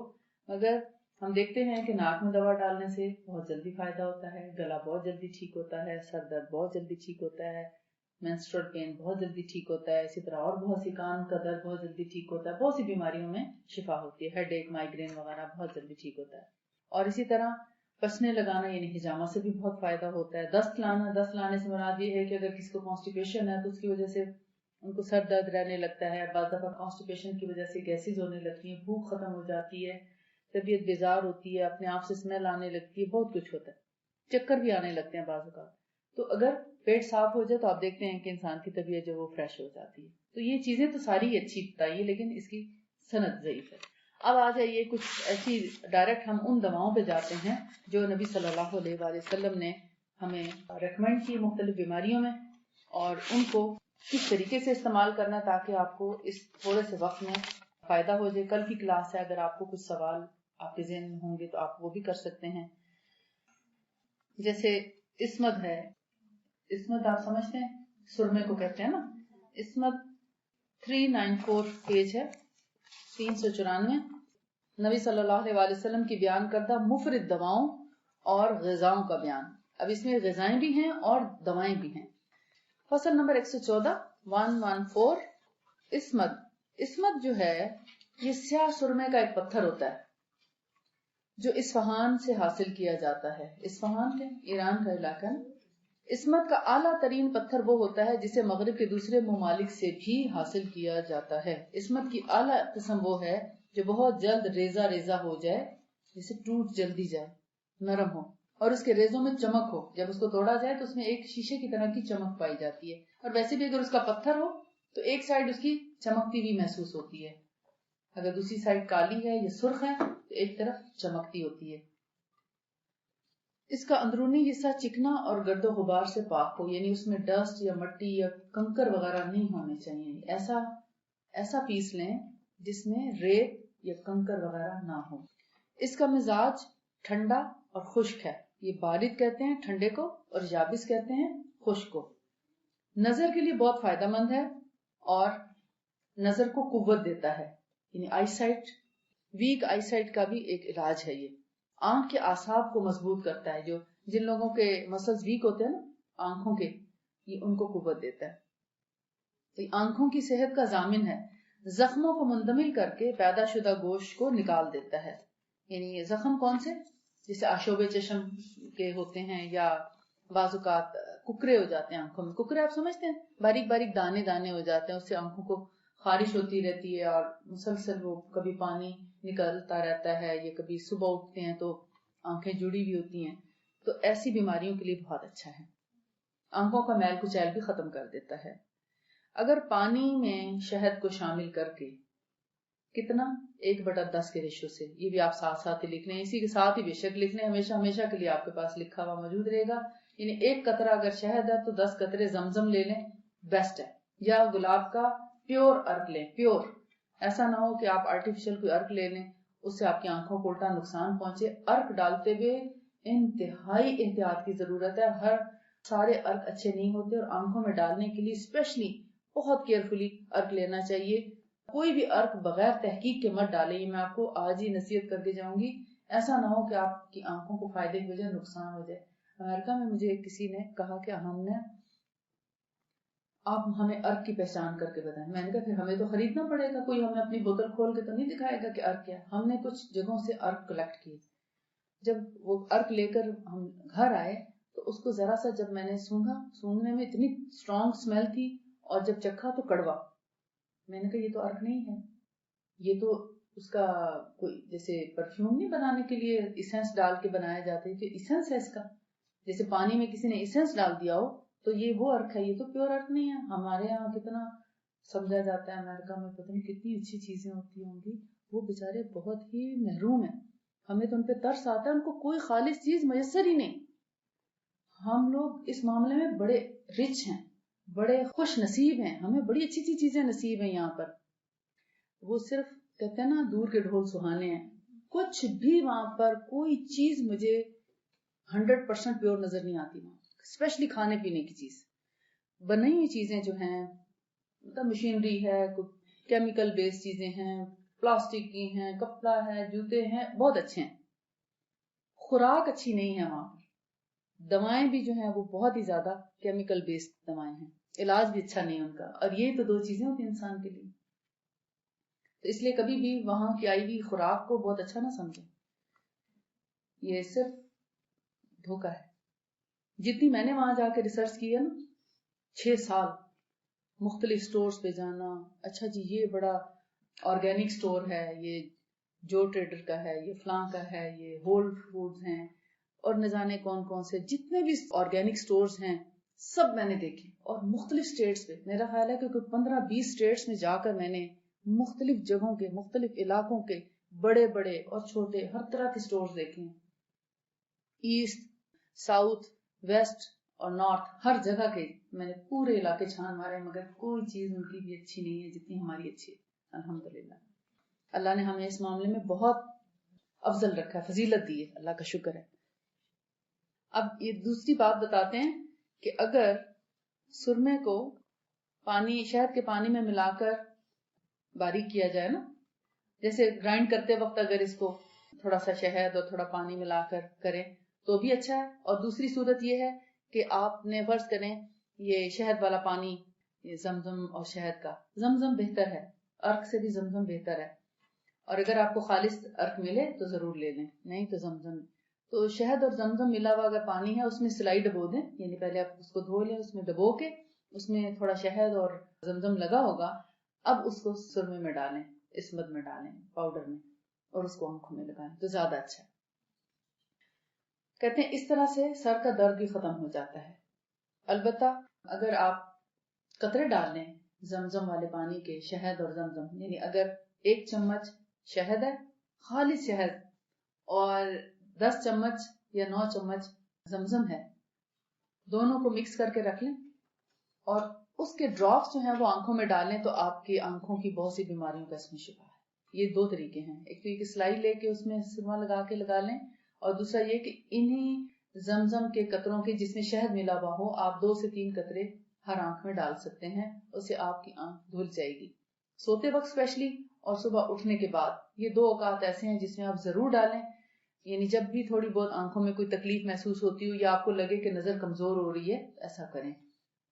اور دوسرا کیا ہے کہ عصمت کا ایک اور فائدہ اسکن کے لیے یہ بتا رہے ہیں کہ اگر کوئی حصہ جل جائے کہیں، مطلب انسان کا کسی چیز سے بھی جل جائے، تو جلے ہوئے حصے پر باریک کیا ہوا سرما چربی کو گرم کر کے، یعنی اس کا جو رس ہے وہ نکال. چربی بڑے فائدے کی چیز ہے، میں نے اس دن بھی ذکر کیا تھا.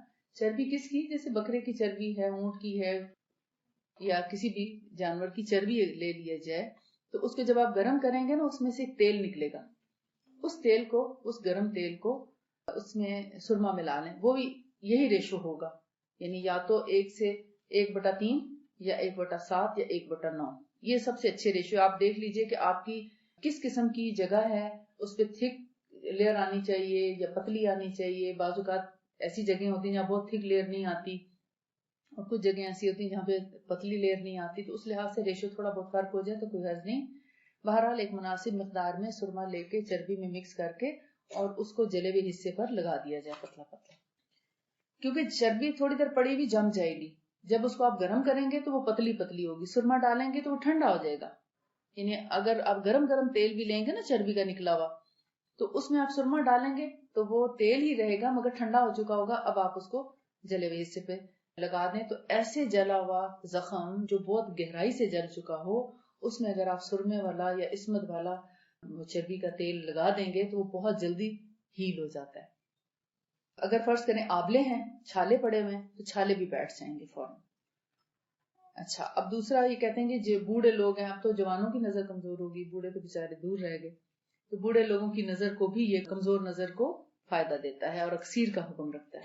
اور اگر اس کے ساتھ تھوڑا سا مشک ملا کر استعمال کیا جائے تو نظر کی کمزوری والے لوگوں کے لیے یہ تریاک کا کام کرتا ہے. تریاک سمجھتے ہیں کہ 100% ان کی آنکھوں کا کیور ہے.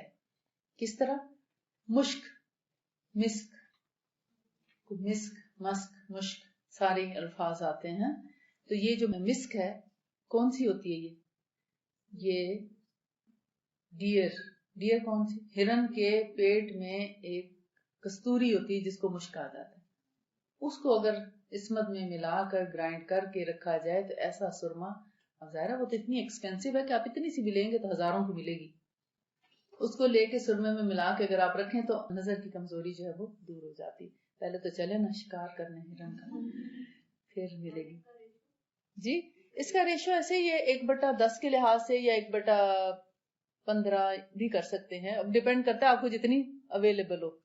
یعنی کم از کم بھی اگر آپ رکھیں تو 1/7 تک رکھیں، اس سے زیادہ نہ رکھیں، یعنی اس سے زیادہ نیچے نہ لائیں. اچھا، یہ سرمے کا ذکر تھا. اس کے ساتھ میں آپ کو طریقہ بھی بتا دوں. آپ نے حدیث میں شاید پڑھا ہو لیکن مختصراً بتا دیتی ہوں کہ نبی صلی اللہ علیہ وسلم نے فرمایا جب آنکھوں میں سرما لگاؤ یا عصمت لگاؤ تو طریقہ کیا ہونا چاہیے؟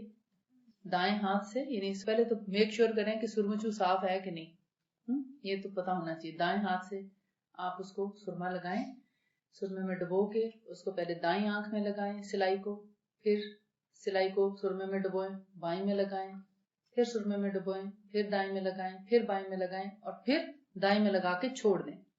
آپ نے فرمایا آڈ نمبرز میں لگاؤ، طاق عدد میں. طاق عدد ایسی بنتا ہے. اور آپ نے فرمایا دائیں آنکھ میں 3 دفعہ ڈالو اور بائیں میں 2 دفعہ. دائیں سے شروع کرو اور دائیں پہ ختم کرو، تو پھر یہی طریقہ بنتا ہے. اچھا، مجھے یہ محسوس ہوتا تھا کہ یہ ایسا کیوں ہے. پھر سمجھ آئی کہ جب آپ پہلی دفعہ سرما ڈالتے ہیں نا سلائی میں، اس کو کوئی خاص لگتا نہیں ہے. آپ آنکھ میں جب ڈال لیتے ہیں تھوڑی سی گیلی ہو جاتی ہے، پھر اس کو لگاتے ہیں تو ادھر بہت زیادہ لگ جاتا ہے، پھر آپ دائیں پہ لگاتے ہیں تو برابر ہو جاتا ہے، بائیں میں لگاتے ہیں تھوڑا زیادہ ہوتا ہے، پھر دائیں میں لگاتے ہیں تو بالکل بیلنس ہو جاتا ہے. تو یہ ایک حکمت ہوگی، ہو سکتا ہے اس کے علاوہ بھی کئی حکمتیں ہوں. اور کچھ اور چیزیں ہیں جیسے سرکہ ہے، فصل نمبر 115. یہ مفید غذائیں ہیں، ان کا ذکر مفید غذاؤں میں ہے مگر یہ بہت بڑی دوا ہے. اتنی بڑی اس کی بیماریوں کی رینج ہے جو سرکے سے ٹھیک ہوتی ہے کہ اگر آپ کو پتہ چل جائے تو آپ کبھی سرکہ ختم نہ ہونے دیں گھر سے. فی الحال تو میں آپ کو حدیث بتاتی ہوں، پھر ساتھ میں اس کے تھوڑے سے فائدے بتا دیتی ہوں. خل سرکہ امام مسلم نے صحیح مسلم میں جابر بن عبداللہ رضی اللہ عنہما سے روایت کیا. وہ کہتے ہیں کہ نبی صلی اللہ علیہ وسلم نے اپنے گھر میں سالن طلب فرمایا. گھر کے لوگوں نے کہا کہ سرکے کے سوا کچھ نہیں ہے، یعنی آج سالن نہیں ہے، صرف سرکہ ہے. آپ نے اسے منگوایا اور اس کو کھانے لگے اور فرماتے رہے کہ بہترین سالن سرکہ ہے، کیا ہی عمدہ سالن سرکہ ہے، سرکہ بہت ہی عمدہ سالن ہے. 3 دفعہ ان کی بیک وقت تعریف فرمائی، اسی لیے فرمائی کہ یہ اس کے اندر فائدے بہت زیادہ ہیں. اس وقت جو ریسرچ سے ثابت ہوا ہے اسے اگر آپ دیکھیں تو آپ حیران ہو جائیں گے کہ آپ صلی اللہ علیہ وسلم کا صرف یہ فرما دینا کسی بھی چیز کے بارے میں کہ یہ بہت اچھی چیز ہے، ہمارے لیے یہی کافی ہے، ہمیں ریسرچز میں جانے کی ضرورت نہیں. لیکن جو لوگ آپ کی بات پر یقین نہیں کرتے، گھر والے قائل نہیں ہوتے، کوئی مریض نہیں مانتا، تو پھر اس کو آپ بتانے کے لیے ضرور ریسرچز کا سہارا لیں کہ سب کا ایمان ایک جیسا نہیں ہوتا، سب لوگوں کو یقین ایک جیسا نہیں ہوتا. ان کو سمجھانے کے لیے آپ کے پاس کچھ دلائل ہونے چاہیے. ایک اور حدیث میں ہے لیکن اس کی سند جو ہے ضعیف ہے کہ سرکہ کیا ہی عمدہ سالن ہے، اے اللہ سرکے میں برکت عطا کر، اس لیے کہ مجھ سے پہلے یہ تمام انبیاء کا سالن تھا اور جس گھر میں سرکہ ہو وہ گھر محتاج نہیں ہے. یہ ضعیف حدیث ہے. حالانکہ ہے تو ایسی ہی بات، دیکھا جائے نا اگر تو جس گھر میں سرکہ ہو نا وہ کسی دوا کا محتاج تو نہیں ہے، کم از کم بہت سی بیماریاں اس سے ٹھیک ہو جاتی ہیں. اب یہ اس کے تھوڑے سے فائدے بتاتے ہیں کہ سرکہ جو ہے وہ حرارت اور برودت سے مرکب ہے، یعنی کہ گرم اور ٹھنڈے کا بہترین امتزاج ہے، گویا معتدل چیز ہے، لیکن تھوڑی سی ٹھنڈک اس میں نمایاں ہے. تیسرے درجے میں یہ خشک ہے، یعنی ایٹ دا اینڈ اس کا جو ایفیکٹ ہے وہ خشکی میں آتا ہے، یعنی صفائی کرتا ہے نا خوب اچھے طریقے سے، چکنائی کو بہت صاف ستھرا کر دیتا ہے. کہیں پر بھی اگر چکنائی ہے، اب جیسے پیٹ کے اندر بھی ہے یا کھانے کی پلیٹ میں ہے، برتن صاف نہیں ہوا، جس برتن میں آپ نے اچار رکھا ہے یا گھی رکھا ہے یا آپ نے برتن کوئی جیسے پانی کے برتن ہیں صاف نہیں ہوتے، جب گھی والے ہاتھ لگتے ہیں تو آپ سمجھتے ہیں کہ صاف نہیں ہو پا رہا، اتنی چمک جو مرضی لگا لو یہ اس کی چمک نہیں آ رہی، آپ اس کو سرکے سے تھوڑے دیکھیں کیسے صاف ہوتا ہے، یا سرکے سے کپڑا مار کے، سرکے والا کپڑا مار کے صاف کر کے دیکھیں.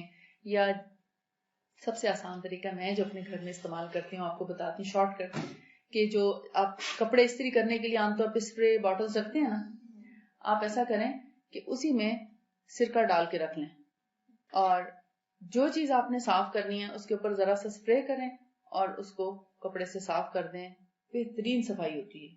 بس اس اسپرے کو مارتے جائیں. ڈائننگ ٹیبل ہے، کوئی اور ٹیبل ہے، شیشے ہیں، گلاس ہیں، برتن ہیں، الماریاں ہیں، کچھ بھی ہے، سلیب ہے، چولہا ہے، آپ بس سرکہ چھڑکتے جائیں، کپڑا مارتے جائیں، فرسٹ کلاس A1 سب، کسی کیمیکل کی ضرورت نہیں. اور اپنے آپ کو کیمیکل ہاتھوں پہ لگانے سے بچائیں. بہت سے لوگوں کو الرجیز ہو رہی ہیں، سورائسس ہو جاتا ہے، الرجی ہو جاتی ہے، ایکزیما ہو جاتا ہے. آپ دیکھیں گے سرکہ ایکزیما اور سورائسس والے ہاتھوں پہ یہی پیور سرکہ اگر آپ لگائیں تو وہ ہاتھ ٹھیک ہو جاتے ہیں.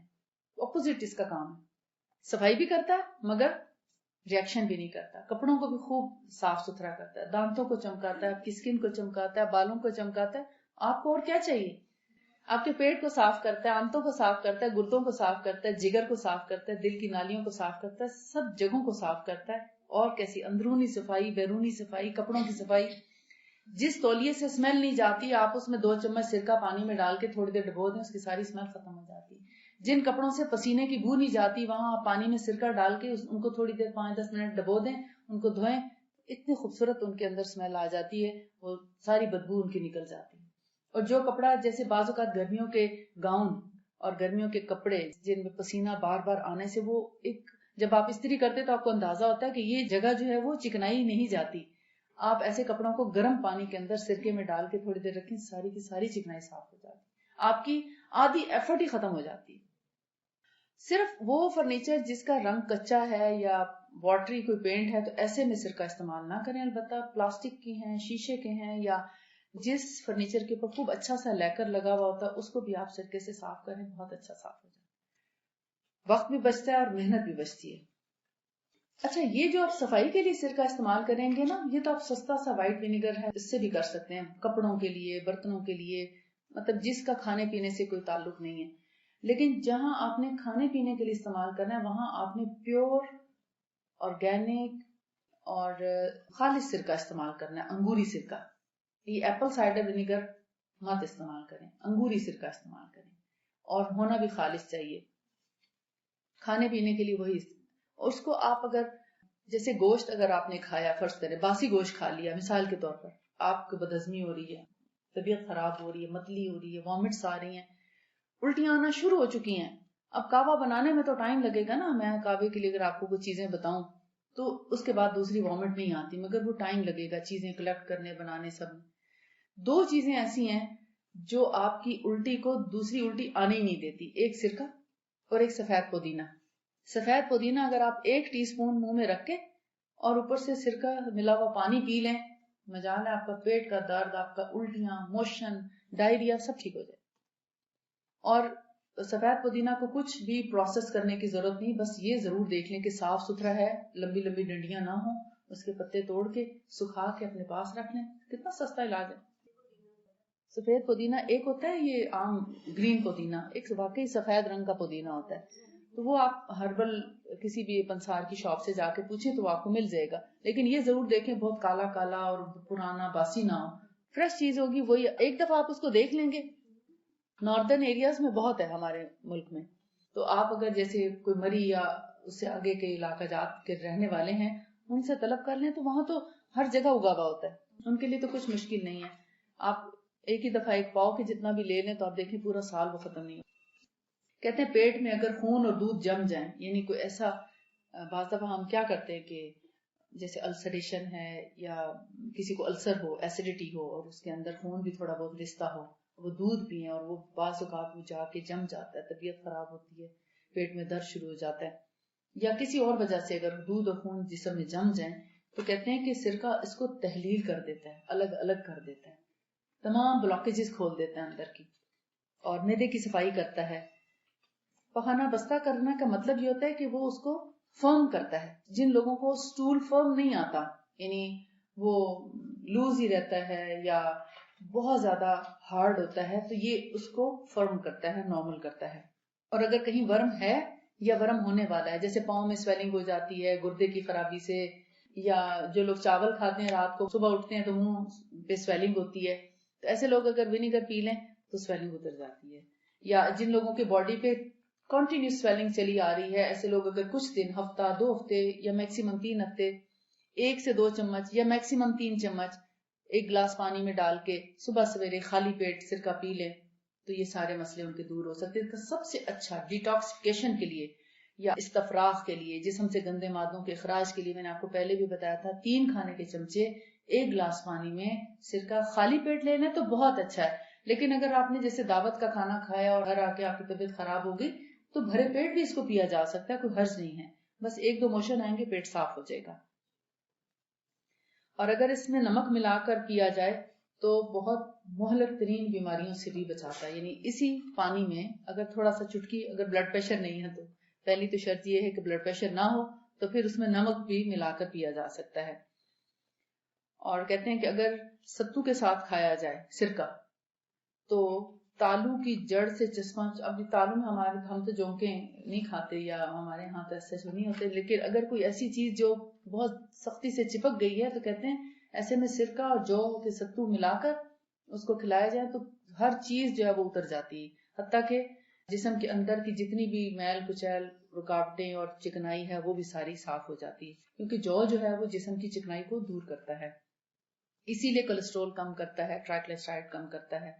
اور اگر گرم کر کے اس کی کلی کی جائے, ونیگر کو گرم کر لیں, تھوڑا سا نیم گرم کر لیں اور دانتوں کے درد میں لگایا جائے اس کو, یعنی سرکے کو گرم کر کے کاٹن بڈ میں لگائیں اور جس دانت میں درد ہے اس کے ارد گرد لگا کے صرف 5 منٹ کے لیے لگانا.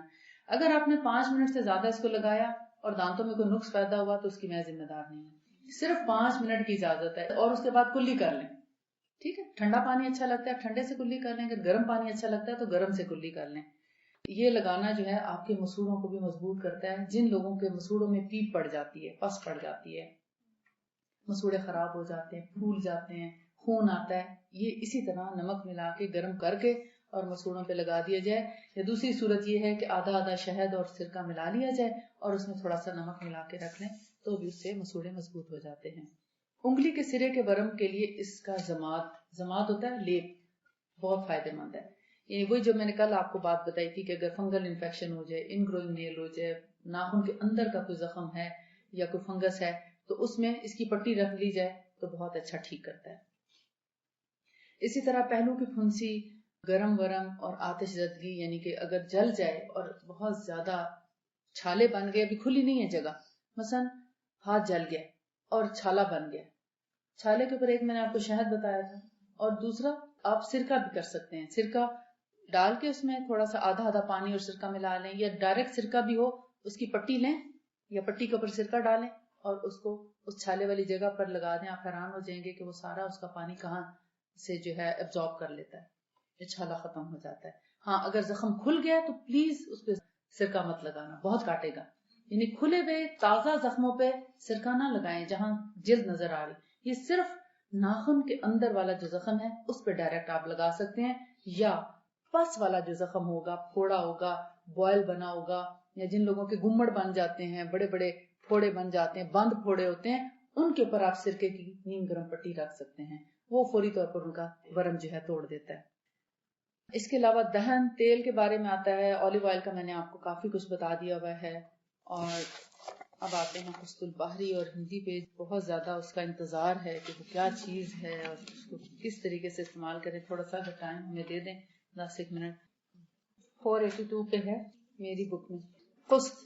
اس کو قوف سے بھی, حدیث میں تو قوف سے ذکر ہے 2 نقطوں والے, لیکن یہاں پر انہوں نے دوسرا اردو کے لیے کاف میں بھی لکھا ہوا ہے.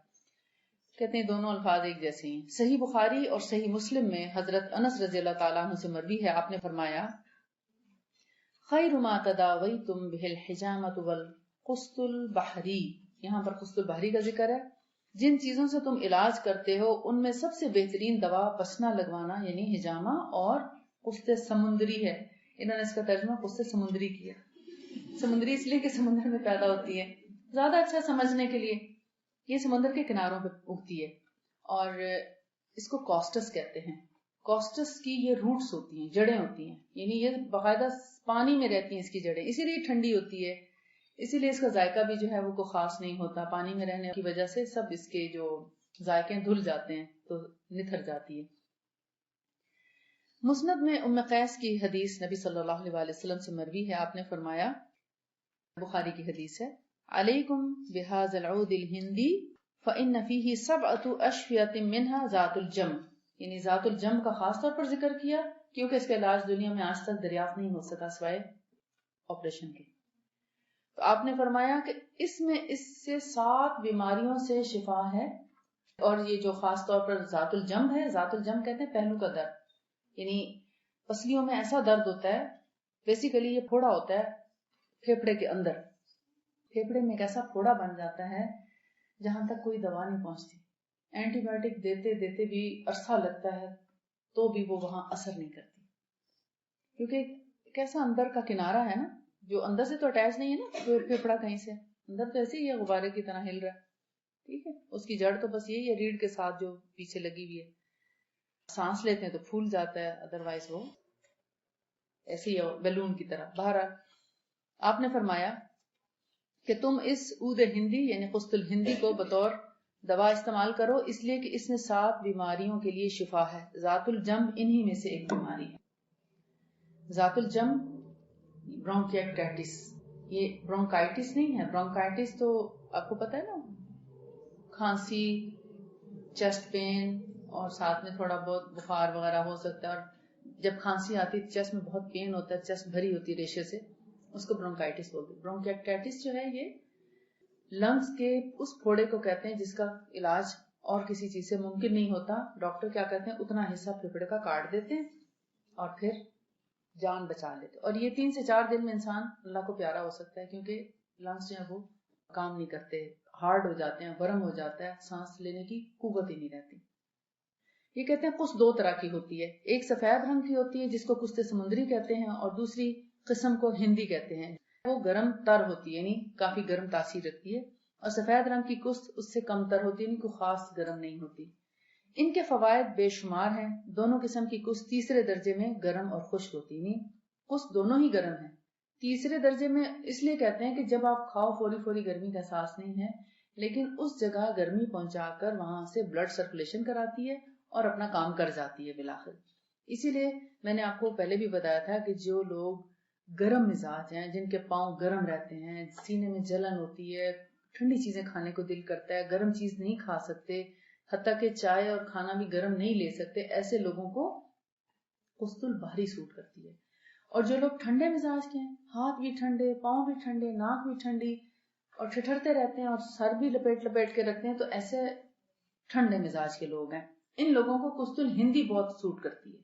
تو ایسے لوگ اگر قسط الہندی کا استعمال آگے چل کر بتاتے ہیں کہ کیا کرنا چاہیے, تو قسط الہندی کا استعمال ٹھنڈے لوگوں کے لیے ایک نعمت غیر مترکبہ ہے, بہترین نعمت ہے کہ ڈیٹاکس بھی کرتا ہے, جسم سے انفیکشن بھی دور کرتا ہے, بلڈ سرکولیشن بھی کراتی ہے.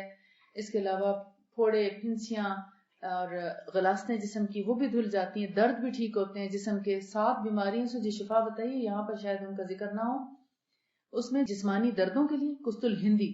اب آپ نوٹ کر سکتے ہیں کہ جسم کی جو دردیں ہیں ان کے لیے بہترین ہے. طریقہ آپ کو بعد میں بتاتی ہوں, اگر آپ پہلے ہی سننا چاہتے ہیں تو میں آپ کو بتا دیتی ہوں کہ 1 ٹیبل سپون ہونی چاہیے, لیکن شروع میں آپ ٹی سپون پہ آئیں, پھر آہستہ آہستہ ٹیبل سپون پہ جائیں. 1 ٹی سپون 1 گلاس پانی میں رات کو بھگو دیں اور صبح وہ پانی قسط الہندی والا پی لیں, اور اگر صبح بھگوئیں گے تو شام میں پی لیں. اس سے کوئی ضروری نہیں کہ آپ 1 گلاس پورا ایٹ اے ٹائم پی لیں, یہ بھی ضروری نہیں ہے. وقفے وقفے سے بھی پیا جا سکتا ہے اور اس کو ایٹ ونس بھی پیا جا سکتا ہے. صبح کا بھگویا ہوا دن بھر میں پی لیں اور رات کا بھگویا ہوا صبح کے وقت جب بھی خالی پیٹ اور کچھ وقفے کے بعد. یہ چاہے خالی پیٹ پئیں یا کھانا کھانے کے بعد یعنی کچھ دیر کے بعد, دونوں طرح ہی سوٹیبل ہے. یہ اپنا کام کر جاتی ہے کیونکہ بڑی اسٹرانگ ہوتی ہے. البتہ خالی پیٹ پینے سے یہ فائدہ ہوتا ہے کہ زیادہ اچھا ڈیٹاکس کرتی ہے. البتہ جن لوگوں کو جلن ہو وہ پھر خالی پیٹ نہ لیں. اس کا دوسرا فائدہ یہ ہے کہ یہ یعنی ایک پہلی بات تو یہ ہوگی کہ جسم کی دردوں کو ٹھیک کرتی ہے. دوسرا ہے کہ بلغم کو خارج کرتی ہے, سپوٹم نکالتی ہے, ریشہ خارج کر دیتی ہے. زکام میں بھی اچھی ہے, یعنی جب زکام ہو تو اس کا چاہے کہوہ پی لیں, کہوے سے مراد ہے تھوڑا گرم کر کے پانی پی لیں. اور نزلہ, زکام, ریشہ خارج, کنجیشن, ان کو پیا جا سکتا ہے. اگر ان دونوں کو پیا جائے تو میدا یعنی دونوں کو ملا لیں, ہم وزن, قسط البحری اور قسط الہندی, ان دونوں کو اگر ملا کے پیا جائے تو میدا اور جگر کی کمزوری کے لیے فائدہ مند ہے.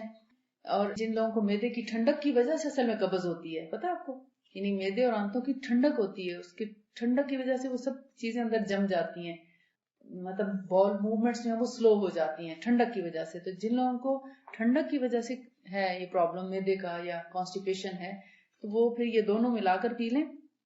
اور اس کے علاوہ بادی اور میادی بخار کے لیے بھی فائدہ مند ہے. بادی اور میادی بخار کا یعنی اگر کوئی ایسی چیز آپ نے بادی کھا لی ہے اور اس کی وجہ سے آپ کی طبیعت خراب ہوئی, ساتھ میں ٹیمپریچر ہو گیا, تو اس میں بھی استعمال کریں.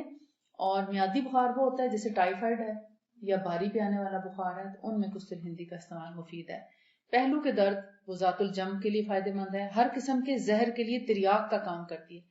اب مثلا خدا نخواستہ کتا کاٹ لیتا ہے, یہ کہتے ہیں نا زہریلا کتا, باولا کتا کاٹ لے تو انجیکشن 14 ٹیکے لگواؤ پیٹ میں. اگر آپ قسط الہندی باقاعدگی سے پیتے رہیں, آپ کو کوئی ڈرنے کی ضرورت نہیں, انشاءاللہ سارا زہر اس کا نکال دے گا. اور دوسرا ہجامہ کرا لیں. پھر اس کے بعد اس کو پانی اور شہد کے ساتھ ملا کر چہرے کی مالش کی جائے تو چھائیاں چلی جاتی ہیں. حکیم جعلی نے اس نے لکھا ہے کہ کشت, ٹیٹنس اور درد ذیل میں بھی مفید ہے. یعنی اگر ڈلیوری قریب ہے اور دردیں نہیں لگ رہی یا دردیں بہت زیادہ ہو رہی ہیں اور کوئی رزلٹ نہیں نکل رہا, بچہ پیدا ہی نہیں ہو رہا, مطلب اس کے بال موومنٹس کے علاوہ یعنی جو درد ذیل ہے اگر وہ بھی سلو ہے تو قسط الہندی پلا دیں, انشاءاللہ درد کم اور فائدہ زیادہ ہو جائے گا, ڈلیوری جلدی ہو جائے گی. اور کدو دانے کے لیے قاتل ہے. یعنی کدو دانے کیا ہوتا ہے, پیٹ کے کیڑے, ورمز بھی نکال دیتا ہے. اب آپ دیکھیں کتنے فائدے اس میں آ چکے ہیں. پیٹ کے کیڑوں کے لیے فائدہ مند ہے. اور چہرے کے, اب یہ صرف چہرے کی چھائیاں نہیں دور کرتا, اگر آپ اس کو جیسے انہوں نے بتایا نا شہد اور پانی کے ساتھ, اب آپ کہیں گے کتنا شہد کتنا پانی, جیسے میں نے آپ کو بتایا تھا نا کہ اگر آپ 2 چمچ شہد لیں, 1 چمچ قسط الہندی لے لیں یا باہری لے لیں, یا دونوں کو ملا لیں اور اس میں تھوڑا سا پانی ایڈ کر لیں, اتنا کہ وہ آپ اس کو لگائیں تو وہ لگ جائے. بس اس طریقے سے آپ اس کو سکن پہ لگا کے 1 گھنٹہ لگا رہنے دیں, اور پھر 1 گھنٹے کے بعد گیلے ہاتھ سے اس کو ہلکا ہلکا رب کریں. بہت زور سے رب نہ کریں, چھل جائے گی سکن, کیونکہ یہ اس کا بھی فائبر بڑا اسٹرانگ ہوتا ہے, ایک طرح کا اسکربر ہے. اس کو ہلکا ہلکا کریں اور نیچے کی طرف کبھی نہ کریں, سکن کو ہمیشہ اوپر کی طرف کریں, ایسے ترچھا, تاکہ آپ کی سکن جو ہے وہ کبھی ڈھل کے نہیں. اور اس کے علاوہ جن بچوں کے سر میں درد رہتا ہو ان کو بھی آپ قسط الہندی پلائیں. بچوں کے سر درد میں بھی فائدہ دیتا ہے. پھر پیشاب کے مسائل ہیں ان میں بھی فائدہ مند ہے. میں نے پہلے بھی ذکر کیا تھا کہ جن لوگوں کو پیشاب زیادہ آتا ہے، کم آتا ہے، پیشاب میں جلن ہے، UTI کا پرابلم ہے یا بیڈ ویٹنگ کا پرابلم ہے، وٹ ایور جو بھی ان کو مسئلہ ہو، بچوں کا ہو یا بڑوں کا ہو، ان کو بھی کستل ہندی کچھ عرصہ مسلسل پینی چاہیے. اس کی احتیاط یہ بتائی جاتی ہے کہ اگر آپ 1 گلاس روزانہ کستل ہندی کا پی رہے ہیں یا صبح شام پی رہے ہیں تو پھر 2 ہفتے پینے کے بعد 1 ہفتہ اس کو چھوڑ دیں. 2 ہفتے پئیں، 1 ہفتہ چھوڑ دیں. اگر آپ کنٹینیوسلی پیئیں گے پھر آپ کو اگر جلن ہوئی تو اس میں آپ کا اپنا قصور ہوگا. ہم نے آپ کو بتا دیے کہ 2 ہفتے پینے کے بعد 1 ہفتہ اس کو بند کر دیا جائے پینا، پھر آگے 2 ہفتے مسلسل پی سکتے ہیں. اچھا ایک چیز میں ایڈ کرتی جاؤں، جنہوں نے درد ذیل کی بات کی، مینسٹرل پین میں بھی یہ فائدہ دیتا ہے. مینسٹرل پین میں اس کو پیا جا سکتا ہے، ہلکا سا نیم گرم کر کے، اس سے بھی آپ کو درد کا آرام آ جائے گا. اور دوسرا، جو لوگ اس کو استعمال کرتے ہیں کستل ہندی کو، ان لوگوں کو پیٹ کے اندر کے جتنے جیسے انفیکشن ہوتے ہیں نا، جیسے السریٹو کولائٹس، ایک جیلی نما جھلی سی بنتی ہے، ببلز سے بن جاتے ہیں، یعنی گروتھ ہو جاتی ہے ریکٹم سے اوپر آنت کے آخری حصے میں. اس سے پھر یہ ہوتا ہے کہ اسٹول بھی پاس ہونا مشکل ہو جاتا ہے، اور وہ انفیکشن ایک طرح سی فنگس ہی ہوتی ہے جو گرو کرتی جاتی ہے، امیبا کی طرح کی اس کی شکل ہوتی ہے، اور اندر ہی اندر جیلی ٹائپ، جیلی فش نہیں ہوتی جیسے، اس ٹائپ کی وہ گروتھ ہونے لگتی ہے اور آنت بند ہو جاتی ہے. تو ایسے لوگوں کو بھی اس کو پینا چاہیے. پھر ڈیٹاکسفیکیشن کے لیے بہت اچھی ہے، جسم کو اگر آپ غلیظ مادوں سے فارغ کرنا چاہتے ہیں تو اس کے لیے بھی بہت اچھی ہے. اور پھوڑے پھنسیوں کے لیے بھی اس کو پیا جاتا ہے. البتہ ایک چیز جو سرکے کے اس میں رہ گئی ہے، جو مجھے بار بار ذہن میں آتی اور ڈسٹرب کر رہی ہے، تو میں چاہتی میں آپ کو بتا دوں. جن لوگوں کو گردے کی پتھری ہو یا پتے کی پتھری ہو، گال بلیڈر یا کڈنی یا بلیڈر سٹون ہو، ایسے لوگوں کو سرکہ اور کلونجی کا تیل ملا کر پینا چاہیے. 1 کھانے کا چمچ، جسے آپ چاول کھاتے ہیں نا، اسے ٹیبل سپون کہتے ہیں، وہ سرکے کا لیں، اور 1 ٹی سپون کلونجی کا تیل. ان دونوں کو آپ 1 کپ گرم پانی میں ملا کر روزانہ 1 یا 2 مرتبہ، یعنی دن کے کناروں پر، مراد ہے صبح اور پچھلے پہر، مغرب سے پہلے، عصر کے بعد، عصر اور مغرب کے درمیان اور فجر کے بعد اس کو لیا کریں. انشاءاللہ چند دنوں میں پتھری جو ہے وہ تحلیل ہو جائے گی. اور جہاں پر پتھری ہے، مثلا گردے میں یا گال بلیڈر میں، تو وہاں پر آپ بلیک سیڈ آئل کا مساج بھی کر سکتے ہیں. بلکہ سرکے کے ساتھ ملا ہوا اگر ہے تو وہی کر دیں تو زیادہ افیکٹو ہوگا، کیونکہ وہ جلدی اندر سرایت کر جاتا ہے. اس کو مساج کیا تو کوئی حرج نہیں، آپ اینی ٹائم کر سکتے ہیں. بس AC یا بہت ٹھنڈی جگہ پر یا نہانے کے فوراً بعد نہ کریں، تھوڑا نارمل کنڈیشن میں یا سوتے وقت کریں، زیادہ اچھا ہے. اگر درد ہے تو لگا کے تھوڑی دیر کور کر کے لیٹ جائیں تاکہ ڈائریکٹ ہوا زیادہ نہ لگے. اب ہے قسط البحری. قسط البحری کا جو استعمال ہے وہ ٹانسلائٹس، گلے کی خرابی اور استما. اچھا یہ قسط الہندی استما میں بھی کام کرتی ہے. میں یہ چیز بھول رہی تھی کہ دمے میں بھی یہ بہت بڑا کام کر جاتی ہے. جن لوگوں کو سانس کا پرابلم ہے، سانس صحیح نہیں آتا، یا استما ہے، واقعی پیور استما ہے، یا جن لوگوں کو آگے الرجی کا موسم آنے والا ہے، آپ خیال رکھیے کہ پولن الرجی کا سیزن آنے والا ہے، اور اس سے پہلے ہی لوگوں کو جو ہے وہ جب فیلنگ شروع ہوتی ہے کہ سانس صحیح نہیں آ رہا، تو قسط الہندی سونگے، یعنی انہیل کریں ناک کے اندر. جو قسط الہندی آپ نے ناک میں ڈالنی ہے اس کو 1 دفعہ چھان ضرور لیں. آخری دفعہ ناک میں ڈالنے والی ذرا باریک چھان کے اپنے پاس رکھیں تاکہ کسی قسم کا کوئی فائبر لنگس میں نہ چلا جائے. ٹھیک ہے. جن لوگوں کو سانس کا پرابلم ہے یا دمہ ہے تو وہ کیسے سونگیں گے؟ 1 چٹکی لے کے ناک میں رکھ کے زور سے سانس لیتے ہوئے اپنے ہاتھ کو کھول دیں گے تو وہ ناک میں چڑھ جائے گی اور اس کا کچھ نہ کچھ اثر پھیپھڑوں تک آئے گا. ذات الجنب اور برونکیکٹائٹس میں بھی یہی طریقہ اپنائیں گے کہ اس کو سونگیں گے، ناک میں رکھ کے زور سے اس کو انہیل کر لیں گے. اور برونکیکٹائٹس والے تو ہر 2-4 گھنٹے کے بعد سونگیں. البتہ استما والے حسب ضرورت جب بھی سانس میں پرابلم ہو اس وقت سونگ سکتے ہیں. اور جن لوگوں کے پھیپھڑے کمزور ہو رہے ہیں، لنگس ویک ہو رہے ہیں، کہتے ہیں کہ پوری طرح انہیل نہیں کر رہے، جیسے کل بھی ایک میرے پاس پیشنٹ آئی تو کہنے لگی میرا ایک پھیپھڑا جو ہے وہ کام نہیں کر رہا، ڈاکٹر کہتے ہیں کہ تمہارا ایک لنگ جو ہے وہ ریلیکس کر گیا، اب وہ کام نہیں کرتا. تو اس کو میں نے یہ قسط الہندی بولی کہ یہ سونگو. تو انشاءاللہ چند دنوں میں رزلٹ آ جائے گا. تو وہ لنگس جو ہیں مضبوط ہوتے ہیں، اعصاب کو مضبوط کرتی ہے، قوت دیتی ہے، اسی لیے جسم کے دردوں کو بھی دور کر دیتی ہے.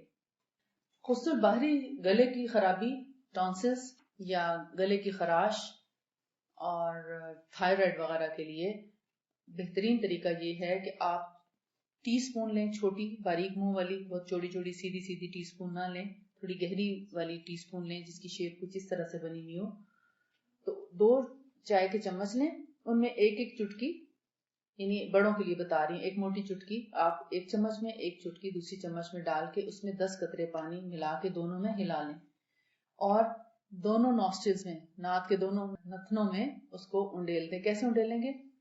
پیشنٹ کو لٹا کے سر تھوڑا سا پیچھے کی طرف جھکا کے پہلے آپ رائٹ نوسٹرل میں ڈالیں چمچ سے، اور پھر دوسرے میں ڈالیں، اور ڈالتے ساتھ ہی ناک کو تھوڑا سا پریس کریں تاکہ وہ گلے میں اتر آئے. جب گلے میں اترے گی تو فائدہ دے گی، اگر گلے میں نہیں اترے گی تو آپ کا ٹوٹکا ناکام رہے گا، آپ کو فائدہ نہیں ہوگا. قسط الہندی اور قسط البحری میں وہ گرمی اور سردی کا فرق ہے، کڑوے اور میٹھے کا فرق ہے، بدبو، اور جو قسط الہندی بہت بدبودار ہے، کہنا تو نہیں چاہیے مگر ہے اس کے اندر بدبو. کہتے ہیں کہ اس کی بدبو جو ہے نا بکرے کی سے اسمیل سے ملتی جلتی ہوتی ہے، اتنی اسٹرانگ اسمیل ہوتی ہے. اور اسی طرح جو قسط البحری ہے اس میں کسی بھی سب چیز پانی کی طرح ہے، بس سافٹ ہے، اسمیل بھی زیادہ نہیں، کڑوی بھی نہیں، کلر بھی وائٹ ہے. آپ قسط البحری ہو ہندی ہو، اگر آپ کو سمجھ نہ آئے نا دونوں ملا کے استعمال کر لیں، ٹھیک، دونوں کو ملا لیں، دونوں کو فائدہ مند ہے، کوئی حرج نہیں ہے. نہ گرم نہ ٹھنڈے کا آپ کو پھر فکر نہیں ہوگی کہ میرا پتہ نہیں گرم مزاج ہے کہ ٹھنڈا، مجھے تو سمجھ نہیں آتی کہ میرا کون سا مزاج ہے. لہٰذا دونوں کو ملا کر استعمال کر لیں، اور جتنی بیماریاں میں نے آپ کو بتائی ہیں ان سب کے لیے آپ استعمال کر سکتے ہیں. بہترین فائدہ ہوتا ہے، بہت جلدی کوئک ریلیف ہوتا ہے. 2 سے 3 دفعہ ڈالنے میں گلے ٹھیک ہو جاتے ہیں، ٹانسلز ختم ہو جاتے ہیں، گلے کی پس ختم ہو جاتی ہے، منہ کے چھالے ٹھیک ہو جاتے ہیں. منہ کے چھالوں کے لیے اس کو 1 حصہ قسط الہندی اور بحری اور 2 حصے شہد ملا کے آپ منہ میں لگا دیا کریں. سوتے وقت منہ میں ہر طرف اگر چھالے ہیں نا تو رات کو سوتے وقت لگا کے نگلے نہیں، کوشش کریں کہ منہ میں رہے اور آپ سو جائیں. آپ دیکھیں گے صبح تک آپ کے زخم ٹھیک ہو چکے ہیں، چھالے ٹھیک ہو چکے ہوتے ہیں. چربی کے بارے میں بھی پڑھانا چاہتی ہوں مگر ابھی اتنا وقت نہیں اور آپ کے سوال بہت زیادہ ہوں گے. البتہ آپ اچھا، یہ جو ورس ہے کہتے ہیں یہ قسم کی گھاس ہے جو رنگنے کے کام آتی ہے. گھاس نہیں، بیسیکلی یہ جس طرح ہمارے پاس زعفران نہیں ہوتا، یہ زعفران کی بہن ہی سمجھ لیں. یعنی زعفران جو ہے وہ تھوڑا زیادہ ڈارک کلر کا، شوخ کلر کا ہوتا ہے، یہ اس سے تھوڑا قدرے کم ہوتا ہے، لیکن اورنج کلر والی کو آپ ورس نہ سمجھیں، اس کا فائدہ نہیں ہوگا. کہتے ہیں زعفران ہی کے پودے میں یہ اندر کی طرف یہ ورس ہوتی ہے اور باہر زعفران ہوتا ہے، کچھ اسی طرح بتاتے ہیں پنسار. یہ میں نے اس کا پودا ابھی تک دیکھا نہیں ہے بائی چانس. کہتے ہیں امام ترمذی میں ہے لیکن اس کی ضعیف حدیث ہے. امام ترمذی نے اپنے جامع ترمذی میں زید بن ارقم سے مرفوع روایت نقل کی ہے کہ نبی صلی اللہ علیہ وآلہ وسلم ذات الجم کی بیماری کے لیے روغن زیتون اور ورس کو نافع قرار دیتے تھے. قتادہ اس کا ضماد کرنے کے قائل ہیں. وہ کہتے ہیں کہ جس جانب مریض کو شکایت ہو اسی پر اس کا ضماد کہتے ہیں مالش کرنا، لیپ کرنا، یعنی اس کو لگا کے ہلکا سا ایبزارب کر دیا جائے. لیکن ایسا کرنے میں کوئی حرج نہیں ہے کیونکہ اس کی تاثیر بھی تھوڑی گرم ہوتی ہے ورس کی، اور زیتون کے تیل کے ساتھ اگر ملا کے لگایا جائے تو کوئی حرج نہیں ہے. دوسری حدیث ہے، اس کی روایت قوی ہے. ابن ماجہ نے اپنی سنن میں زید بن ارقم ہی سے روایت کی ہے. زید نے بیان کیا کہ رسول اللہ صلی اللہ علیہ وآلہ وسلم نے ذات الجم کے لیے ورس، قسط اور روغن زیتون کے پلانے کو مفید بتایا. اب آپ دیکھ رہے ہیں پیچھے اور اس میں کیا فرق ہے، وہاں قسط کا ذکر نہیں ہے. تو گویا اگر قسط الہندی، ورس اور روغن زیتون یعنی زیتون کا تیل ملا کر لگایا جائے تو زیادہ فائدہ دے گا. کسی بھی جگہ پر اگر درد ہے تو آپ یہ 3 چیزیں ملا کر لگا سکتے ہیں، درد آپ کا حتیٰ کہ کمر کے درد میں بھی فائدہ دے گی انشاءاللہ. لیکن اگر آپ کی نرو پنچ ہوئی ہوئی ہے، نرو کمپریشن ہے، تو اس کے لیے آپ کا ہجامہ یا کوئی اور علاج جب تک نہیں ہوگا تو وہ پراپر ٹریٹمنٹ نہیں ہو سکے گا. البتہ وقتی طور پہ درد کو آرام آ سکتا ہے، اسی طرح جیسے آپ دم کر لیتے ہیں تو تھوڑی دیر کے لیے آرام آ جاتا ہے. اس کے مزاج کے بارے میں بتاتے ہیں. اس کا مزاج اور فائدے قسط البحری کی طرح ہیں، یعنی ہندی کی طرح نہیں ہے، قسط البحری کی طرح ہیں.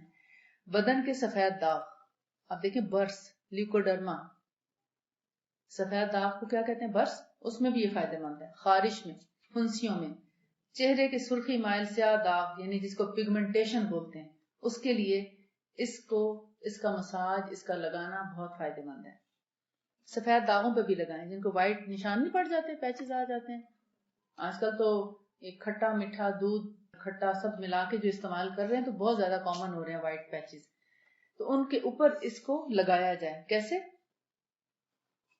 یعنی زیتون کے تیل کے ساتھ ملا کر قسط البحری اور زیتون کا تیل ملا کر، اور اس کے اندر اگر ورس بھی ملا لی جائے تو اور بھی زیادہ اچھا ہے، تو اسکن کو نارمل کر دیتا ہے. ورس سے رنگے ہوئے کپڑے استعمال کرنے سے قوت باہ میں غیر معمولی اضافہ ہوتا ہے. یعنی ورس جو ہے، حضرت عائشہ جو ہے اس میں رنگ کر لیا کرتی تھی، یعنی زعفران کا اور ورس کا رنگ جو ہے دوپٹے پہ لگا لیا کرتی تھی کبھی کبھی. یہ ان کی وہ تھی، کیا کہتے ہیں اس کو آج کل جو ٹائی اینڈ ڈائی والا ان کا تھا، ایک انداز تھا ان کا. یعنی جہاں وہ اپنے چہرے کے لیے استعمال کرتی تھی تو چہرے کے لیے ورس کا جو استعمال یہاں پر تھا کہ ایک حصہ اگر ورس لی جائے اور 9 حصے زیتون کا تیل، اس کو اگر ملا کے تھوڑا گرم کر لیا جائے ہلکی آنچ پہ، بوائلنگ سٹیج تک لانا، ابالنا نہیں. یعنی جہاں آپ کو لگے کہ اب یہ ابلنے تک آ گیا وہاں تک بند کر دیں چولہا. آگ بھی بہت دھیمی پہ رکھیں کیونکہ زیتون کا تیل اپنی غذائیت جو ہے وہ چھوڑ دیتا ہے اگر اس کو زیادہ گرم کر دیا جائے. تو ایسی ورس 1 تولہ ورس اور 12 تولے تیل زیتون کا، ان کو ملا کر آپ گرم کر کے رکھ لیں، اور اس کو پھر آپ چہرے پر ہلکا ہلکا لگا کے اور 1 گھنٹے کے لیے لگا رہنے دیں، یا رات بھر بھی لگا رہنے دیں تو کوئی حرج نہیں. صبح اس کو ہلکا سا مساج کر کے اور پھر اس کو واش کر لیں. تو اس سے چھائیاں، داغ دھبے، پگمنٹیشن یہ جو ہیں وہ کافی حد تک دور ہو جاتی ہیں. ام سلمہ رضی اللہ عنہ سے یہ حدیث ثابت ہے، انہوں نے بیان کیا کہ عورتیں ولادت کے بعد زچگی میں 40 دن تک رکی رہتی تھیں، اور ہم میں سے بعض اپنے چہرے پر ورس کی مالش کیا کرتی تھی تاکہ جھائیوں سے یا چھائیوں سے نجات ملے. فارغ ہوتے ہیں نا چلے میں، اور کیا کرنا، بچہ ہی پالنا ہے، بیٹھے ہیں تو اپنے چہرے کو جو ہے حسین بنایا کرتے تھے بیٹھ کے.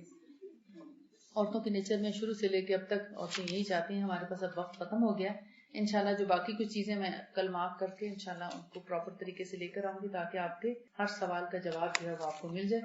بہرحال ابھی جو آپ نے سنا ہے، جو سیکھا ہے، اس کو استعمال خود بھی کریں، گھر والوں کو بھی کرائیں، اپنے دوست احباب کو بھی کرائیں اور ان سے فائدہ اٹھائیں.